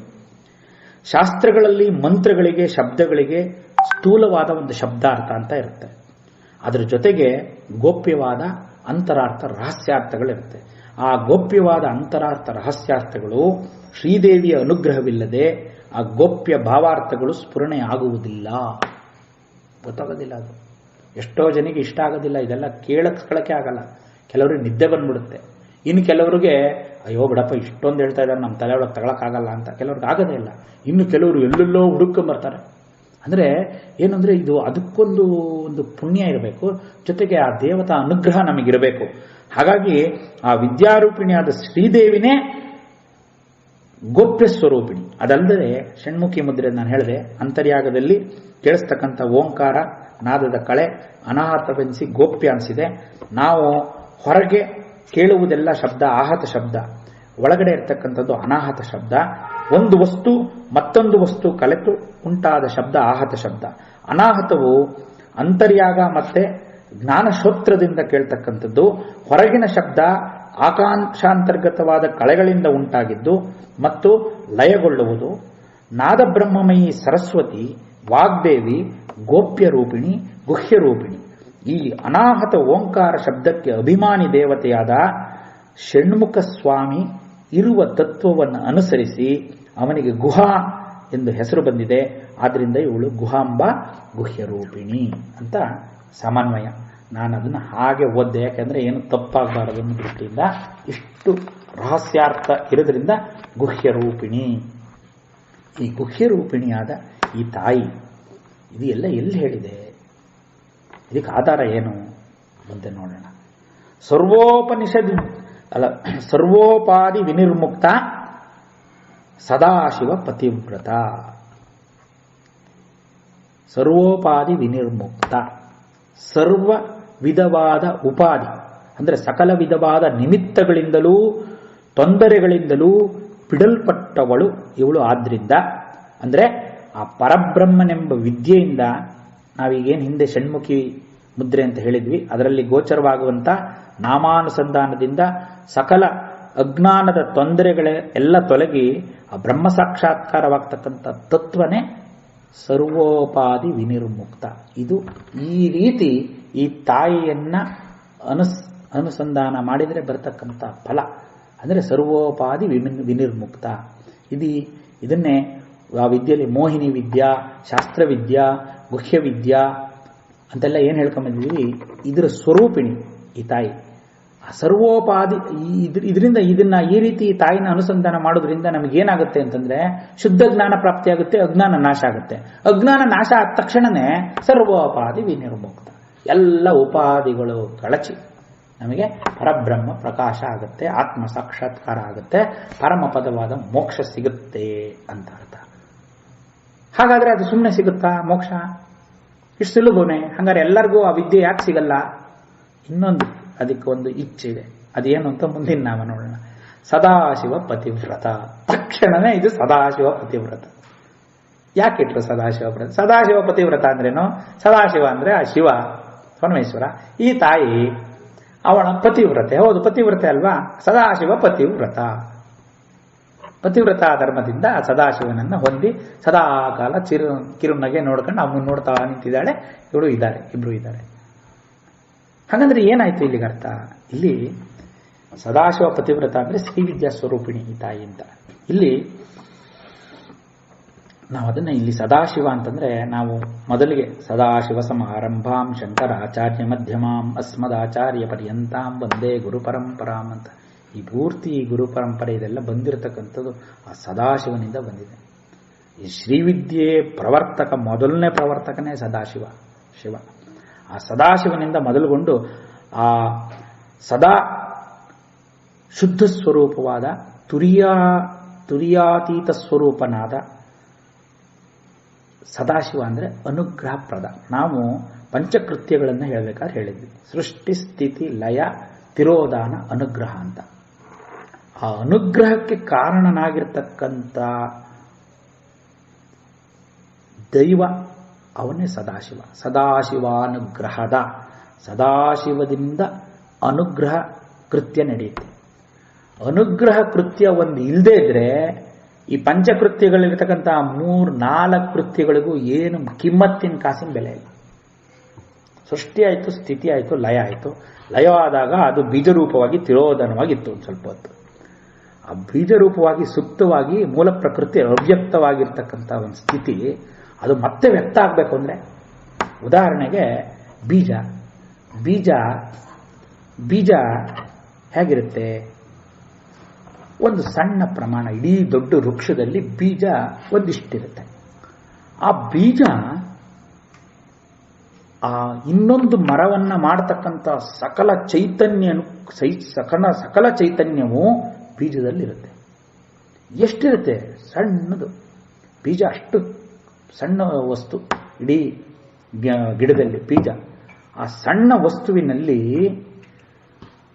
ಅವ್ಯಕ್ತವಾಗಿ ಸುಪ್ತವಾಗಿ, ಹೈಬರ್ನೇಷನ್ ಅಂತಾರೆ, ಅದು ಅವ್ಯಕ್ತವಾಗಿ ಒಳಗಡೆ ನಿರ್ವಹಣೆ ಆಗ್ತಾ ಇದೆಯಲ್ಲ. ಆ ಬೀಜ ಎಷ್ಟು ದಿವಸನಾರು ಇಡ್ಬೋದು, ಚೆನ್ನಾಗಿ ಒಣಸ್ಲಿ, ಬಿಸಿಲಿಗೆ ಹಾಕಿ, ಏನಕ್ಕೆ ಹಾಕಿ ಏನಾಗಲ್ಲ, ಹಾಗೆ ಇರುತ್ತೆ. ಬುದ್ಧಿ ಇರೋದು ಯಾವಾಗ when conditions are favourable, conditions are favourable, ಅದು ನೆಲದೊಳಗೆ ಬಿತ್ತಿದಾಗ ಅನುಗ್ರಹ ಅಂತ ಕರೆದ ಆ ಒಂದು ಎನ್ವಿರಾನ್ಮೆಂಟ್ ಅದಕ್ಕೆ ಸಿಕ್ಕಾಗ, ಆ ಒಂದು ಪರಿಸರ ಒಂದು ಇದು ಸಿಕ್ಕಾಗ ಮೊಳತು ಬೀಜ, ಮೊಳತು ಅದಕ್ಕೆ ನೀರು ಎಲ್ಲ ಆಗ ಮೊಳತು ಹೆಮ್ಮರ ಆಗುತ್ತೆ. ಆ ಮೊಳತು ಹೆಮ್ಮರ ಆಗ್ಬೇಕು ಅಂದ್ರೆ ಮತ್ತಿನ್ನೊಂದು ವೃಕ್ಷ ಆಯ್ತು, ಮತ್ತಿನ್ನೊಂದಷ್ಟು ಬೀಜ ಬಿತ್ತು. ಈ ತರ ಸೃಷ್ಟಿ ನಡೀತಾ ಇದೆ. ಆ ಬೀಜ ಸ್ವರೂಪವಾಗಿ ತಿರೋಧಾನವಾಗಿದ್ದು ಅದು ಹೇಗೆ ಮಾಡಿತು? ಯಾರು ಪ್ರೋಗ್ರಾಮ್ ಮಾಡಿದ್ರು? ಮತ್ತೆ ಸೃಷ್ಟಿ ಹಿಂಗೆ ಮಾಡಬೇಕು. ಇಂಥ ಟೈಮಲ್ಲಿ ನಾವೇನಾರು ಒಂದು ಅಲಾರಾಮ್ ಇಟ್ಟರು ಹಿಂದಿನ ದಿವಸ ಇಡ್ಬೇಕಲ್ವಾ? ಅದು ಬೆಳಗ್ಗೆ ಅದು ಎಷ್ಟು ನಮಗೆ ಅಷ್ಟೊತ್ತಿಗೆ ಎಚ್ಚರಿಸಬೇಕು. ಅದ್ರ ಹಿಂದ್ಗಡೆ ಒಂದು ತಂತ್ರಜ್ಞಾನ, ಟೆಕ್ನಾಲಜಿ. ಹಾಗೆ ಈ ಪ್ರಪಂಚ ನಿರ್ವಹಣೆ ಆಗ್ತಾ ಕರ್ಮ ಬಂಧನದಲ್ಲಿ ಸಿಕ್ಕಿ ಮತ್ತೆ ಜನ್ಮ ಆಗುತ್ತೆ. ಮತ್ತೆ ಅವನು ಮೋಕ್ಷನವೇ ಈ ಬಂಧ ಕಳಚಿದ್ರೆ ಮೋಕ್ಷ ಆಗ್ಬಿಟ್ಟು ಈ ಬಂಧದಿಂದ ಬಿಡುಗಡೆ ಆಗಿ ಅವನ ಅನುಗ್ರಹದಿಂದಲೇ ಮೋಕ್ಷ ಸಿಗುತ್ತೆ. ಹಾಗಾಗಿ ಬಹಳ ಮುಖ್ಯ ಇಲ್ಲಿ ಅನುಗ್ರಹ ಅಂದ್ರೆ ಮೋಕ್ಷಕಾರಕನ ಪತಿವ್ರತ. ಆ ಮೋಕ್ಷಕಾರಕನಾದ ಪರಮೇಶ್ವರ ಸದಾಶಿವ ಅವನ ಪತಿವ್ರತೆ ಈ ತಾಯಿ ಅಂತ. ಅಂದ್ರೆ ಆ ಶಿವಶಕ್ತಿಯಾತ್ಮಿಕ ಸ್ವರೂಪನೇ ಇಲ್ಲಿ ಹೇಳ್ತಾ ಇದೆ. ಇದನ್ನೇ ನಾವು ಸಮಯಾಚಾರ ಅಂತ ಇದ್ರ ಬಗ್ಗೆ ಸಾಕಷ್ಟು ವಿಚಾರ ಮಾಡಿದ್ದೀವಿ. ಸದಾಶಿವ ಆ ಪಂಚಕೃತ್ಯಗಳಲ್ಲಿ ಪರಮೇಶ್ವರ ಇವರಿಬ್ಬರ ನಡುವಿನ ಅನ್ಯೋನ್ಯತೆಯೇ ಪತಿವ್ರತ ಅಂತ. ಹಾಗಾಗಿ ಸದಾಶಿವ ಪತಿವ್ರತ ಅಂತಕ್ಕಂಥ ನಾಮವನ್ನು ಇಲ್ಲಿ ನಿಕ್ಷೇಪ ಮಾಡಿದ್ದಾರೆ. ಸದಾಶಿವ ಪತಿವ್ರತ. ಮತ್ತೆ ಇವರು ಯಾರು? ಸಂಪ್ರದಾಯೇಶ್ವರಿ ಸಾಧ್ವಿ ನಮಗೆ ನಾಳೆ ಹೋಗೋಣ. ಸಂಪ್ರದಾಯೇಶ್ವರಿ ಅಂತಂದರೆ ಈ ಒಂದು ಪತಿವ್ರತ ಧರ್ಮ ನಮ್ಮಲ್ಲಿ. ಪತಿವ್ರತ ಅಂದ್ರೇನು? ನಾವು ಸಾಮಾನ್ಯವಾಗಿ ಪತಿಗೆ ಒಂದು ಅನುರಕ್ತಳಾಗಿ ಅವನ ಅಣತಿಯ ಮೇಲೆ ಇರ್ತಕ್ಕಂಥವಳಿಗೆ ಪತಿವ್ರತ ಅಂತೀವಿ. ಅದಷ್ಟೇ ಅಲ್ಲ, ಅಲ್ಲಿ ಪರಮೇಶ್ವರನ ತತ್ವ ನೋಡಿ. ಪರಮೇಶ್ವರ ಯಾರಿಗಾಗಿ ತ್ಯಾಗ ಮಾಡ್ತಾ ಇದ್ದಾನೆ? ಅವನು ಪರಮೇಶ್ವರಿಗೆ ಅವಳ ಮುಖ ನೋಡ್ತಾ ಇದ್ದಾನೆ. ಅವಳಿಗೆ ಏನು ಬೇಕು ಅದನ್ನು, ನನಗೇನು ಬೇಡಪ್ಪ, ಅವಳು ಚೆನ್ನಾಗಿದ್ರೆ ಸಾಕು ಅಂತ. ಅಮ್ಮ ಏನು ಮಾಡ್ತಾ ಇದ್ದಾಳೆ? ಅಯ್ಯೋ, ಅವನ ಕಣ್ಣಲ್ಲಿ ಏನು ಬರುತ್ತೋ ಅವನು ಏನು ಮಾಡ್ತಾ ಇದ್ದಾನೋ ಅದನ್ನು ಮಾಡಬೇಕು ಅಂತ. ಒಬ್ರಿಗೊಬ್ರು ಪರಸ್ಪರ ತ್ಯಾಗದಿಂದ ಪರಮ ಮೈತ್ರ ತಾರೆ ಅಂತ ಕರೀತಾರೆ. 9ನೇ ತಾರೆಯನ್ನು ಜ್ಯೋತಿಷ್ಯದಲ್ಲಿ. ಅದು ವಿಚಾರ ಬೇರೆ ಆಗುತ್ತೆ ಅಲ್ಲಿಗೆ ಹೋದರೆ. ಅಲ್ಲಿ ಕೆಲವರು ಅದನ್ನು ಮ್ಯಾಚ್ ಮಾಡ್ತಾರೆ, ಪರಮ ಮೈತ್ರ ತಾರೆ, ಕೆಲವು ಮ್ಯಾಚ್ ಮಾಡಲ್ಲ. ಯಾಕೆ ಮಾಡಲ್ಲ ಅಂದರೆ ಇವರಿಗಾಗಿ ಅವರು, ಅವರಿಗಾಗಿ ಇವರು ತ್ಯಾಗ ಮಾಡ್ಕೊಂಡಿದ್ರೆ ಇಬ್ಬರು ಜೀವನನೂ ಚೆನ್ನಾಗಿರುತ್ತೆ. ಅದು ವಿರುದ್ಧ ಆಗ್ಬಿಟ್ರೆ ಆಪೋಸಿಟ್ ಆಗ್ಬಿಡುತ್ತೆ. ಇವ್ರ ಪಾಡಿಗೆ ಏರಿಗಳಿತ್ತು, ಎಮ್ಮೆ ನೀರಿಗಳಿತ್ತು ಅಂತ ಆಗ್ಬಿಡುತ್ತೆ. ಅದಕ್ಕೆ ಹೆದರ್ತಾರೆ ಪರಮ ಮೈತ್ರ ತಾರೆ 9ನೇ ತಾರೆ ಮ್ಯಾಚ್ ಮಾಡೋಕ್ಕೆ. ತಾರಾನುಕೂಲ ನೋಡ್ಬೇಕಾದ್ರೆ ಜ್ಯೋತಿಷ್ಯ ಪರವಾಗಿ ಆ ಪರಮ ಮೈತ್ರ ತಾರೆ ಅಂತ ಕರೀತಾರೆ. ಪರಮ ಮೈತ್ರತ್ವ ಯಾವಾಗ ಬರುತ್ತೆ ಅಂದರೆ ಒಬ್ರಿಗೊಬ್ರಿಗೆ ಪರಸ್ಪರ ತ್ಯಾಗ ಇದ್ದಾಗ. ಆ ಪರಸ್ಪರ ತ್ಯಾಗ ಸ್ವರೂಪನೇ ಅದು ಪತಿವ್ರತ ಧರ್ಮ. ಈ ಪತಿವ್ರತ ಧರ್ಮ ಹೆಂಗೆ ಬಂದಿದೆ? ನಮ್ಮ ಸಂಪ್ರದಾಯದಲ್ಲಿ ಬಂದಿದೆ. ಯಾರು ಹೇಳ್ಕೊಡ್ತಾರ? ಅದಕ್ಕೆ ಯಾವ್ದಾದ್ರು ಒಂದು ಸ್ಕೂಲ್ ಆಫ್ ಥಾಟ್ ಇದೆಯಾ? ಅಲ್ಲಿಗೆ ಹೋಗಿ ಅಡ್ಮಿಷನ್ ಆಗಿ ಒಂದು ಸರ್ಟಿಫಿಕೇಟ್ ತಗೊಂಬಂದು ಆಮೇಲೆ ಇವ್ರು ಪತಿವ್ರತೆ ಅಂತ ಹೇಳೋಕ್ಕಾಗುತ್ತಾ ನಾವು? ಇಲ್ಲ. ಹೆಂಗೆ ಬಂದಿದೆ? ನಮ್ಮ ಧರ್ಮದಲ್ಲಿ ಒಂದು ಸಂಪ್ರದಾಯ ಅಂತ ಇದೆ, ಸಂಪ್ರದಾಯದಲ್ಲಿ ಬಂದಿದೆ. ಆ ಸಂಪ್ರದಾಯ ಯಾರು ನಿರ್ಮಾಣ ಮಾಡಿದ್ದು? ಅಮ್ಮ ಮಾಡಿದ್ದು ಅಂತ. ಸಂಪ್ರದಾಯೇಶ್ವರಿ ಸಾಧ್ವಿ, ಮುಂದೆ ಸಾಧ್ವಿ ಬರುತ್ತೆ. ಸಾಧು ಪುಂರೂಪ, ಸಾಧ್ವಿ ಸ್ತ್ರೀರೂಪ, ಸಂಪ್ರದಾಯೇಶ್ವರಿ. ಇಲ್ಲಿಗೆ ಆ ಸಂಪ್ರದಾಯೇಶ್ವರಿಯಾದ ಸರ್ವೋಪಾದಿ ವಿನಿರ್ಮುಕ್ತ ಮಾಡ್ತಕ್ಕಂಥ ಸದಾಶಿವ ಪತಿವ್ರತಳಾಗಿರ್ತಕ್ಕಂಥ ಸಾವಿತ್ರಿ ಸ್ವರೂಪಿಣಿ, ಗುಹಾಂಬವಾಗಿರ್ತಕ್ಕಂಥ ಗುಹ್ಯ ರೂಪಿಣಿಯಾಗಿರ್ತಕ್ಕಂಥ ಆ ಸಾವಿತ್ರಿಯ ದಿವ್ಯ ಚರಣಾರವಿಂದಗಳಿಗೆ ನಮಸ್ಕಾರ ಮಾಡ್ತಾ ಇವತ್ತಿನ ಈ ಸತ್ಸಂಗವನ್ನು ಆ ತಾಯಿ ಲಲಿತಾ ಪರಮೇಶ್ವರಿ, ಲಲಿತಾ ತ್ರಿಪುರ ಸುಂದರಿಯ ದಿವ್ಯ ಚರಣಾರವಿಂದಗಳಿಗೆ ಸಮರ್ಪಣೆ ಮಾಡೋಣ. ಅಂಬಾರ್ಪಣಮಸ್ತು. ಶ್ರೀಮಾತ್ರೇ ನಮಃ, ಶ್ರೀಮಾತ್ರೇ ನಮಃ, ಶ್ರೀಮಾತ್ರೇ ನಮಃ. ವಶಿನ್ಯಾದಿ ವಾಗ್ದೇವತಾಯೈ ನಮಃ. ಉಮಾಯೈ ನಮಃ, ಉಮಾಯೈ ನಮಃ, ಉಮಾಯೈ ನಮಃ. ಸ್ವಸ್ತಿ.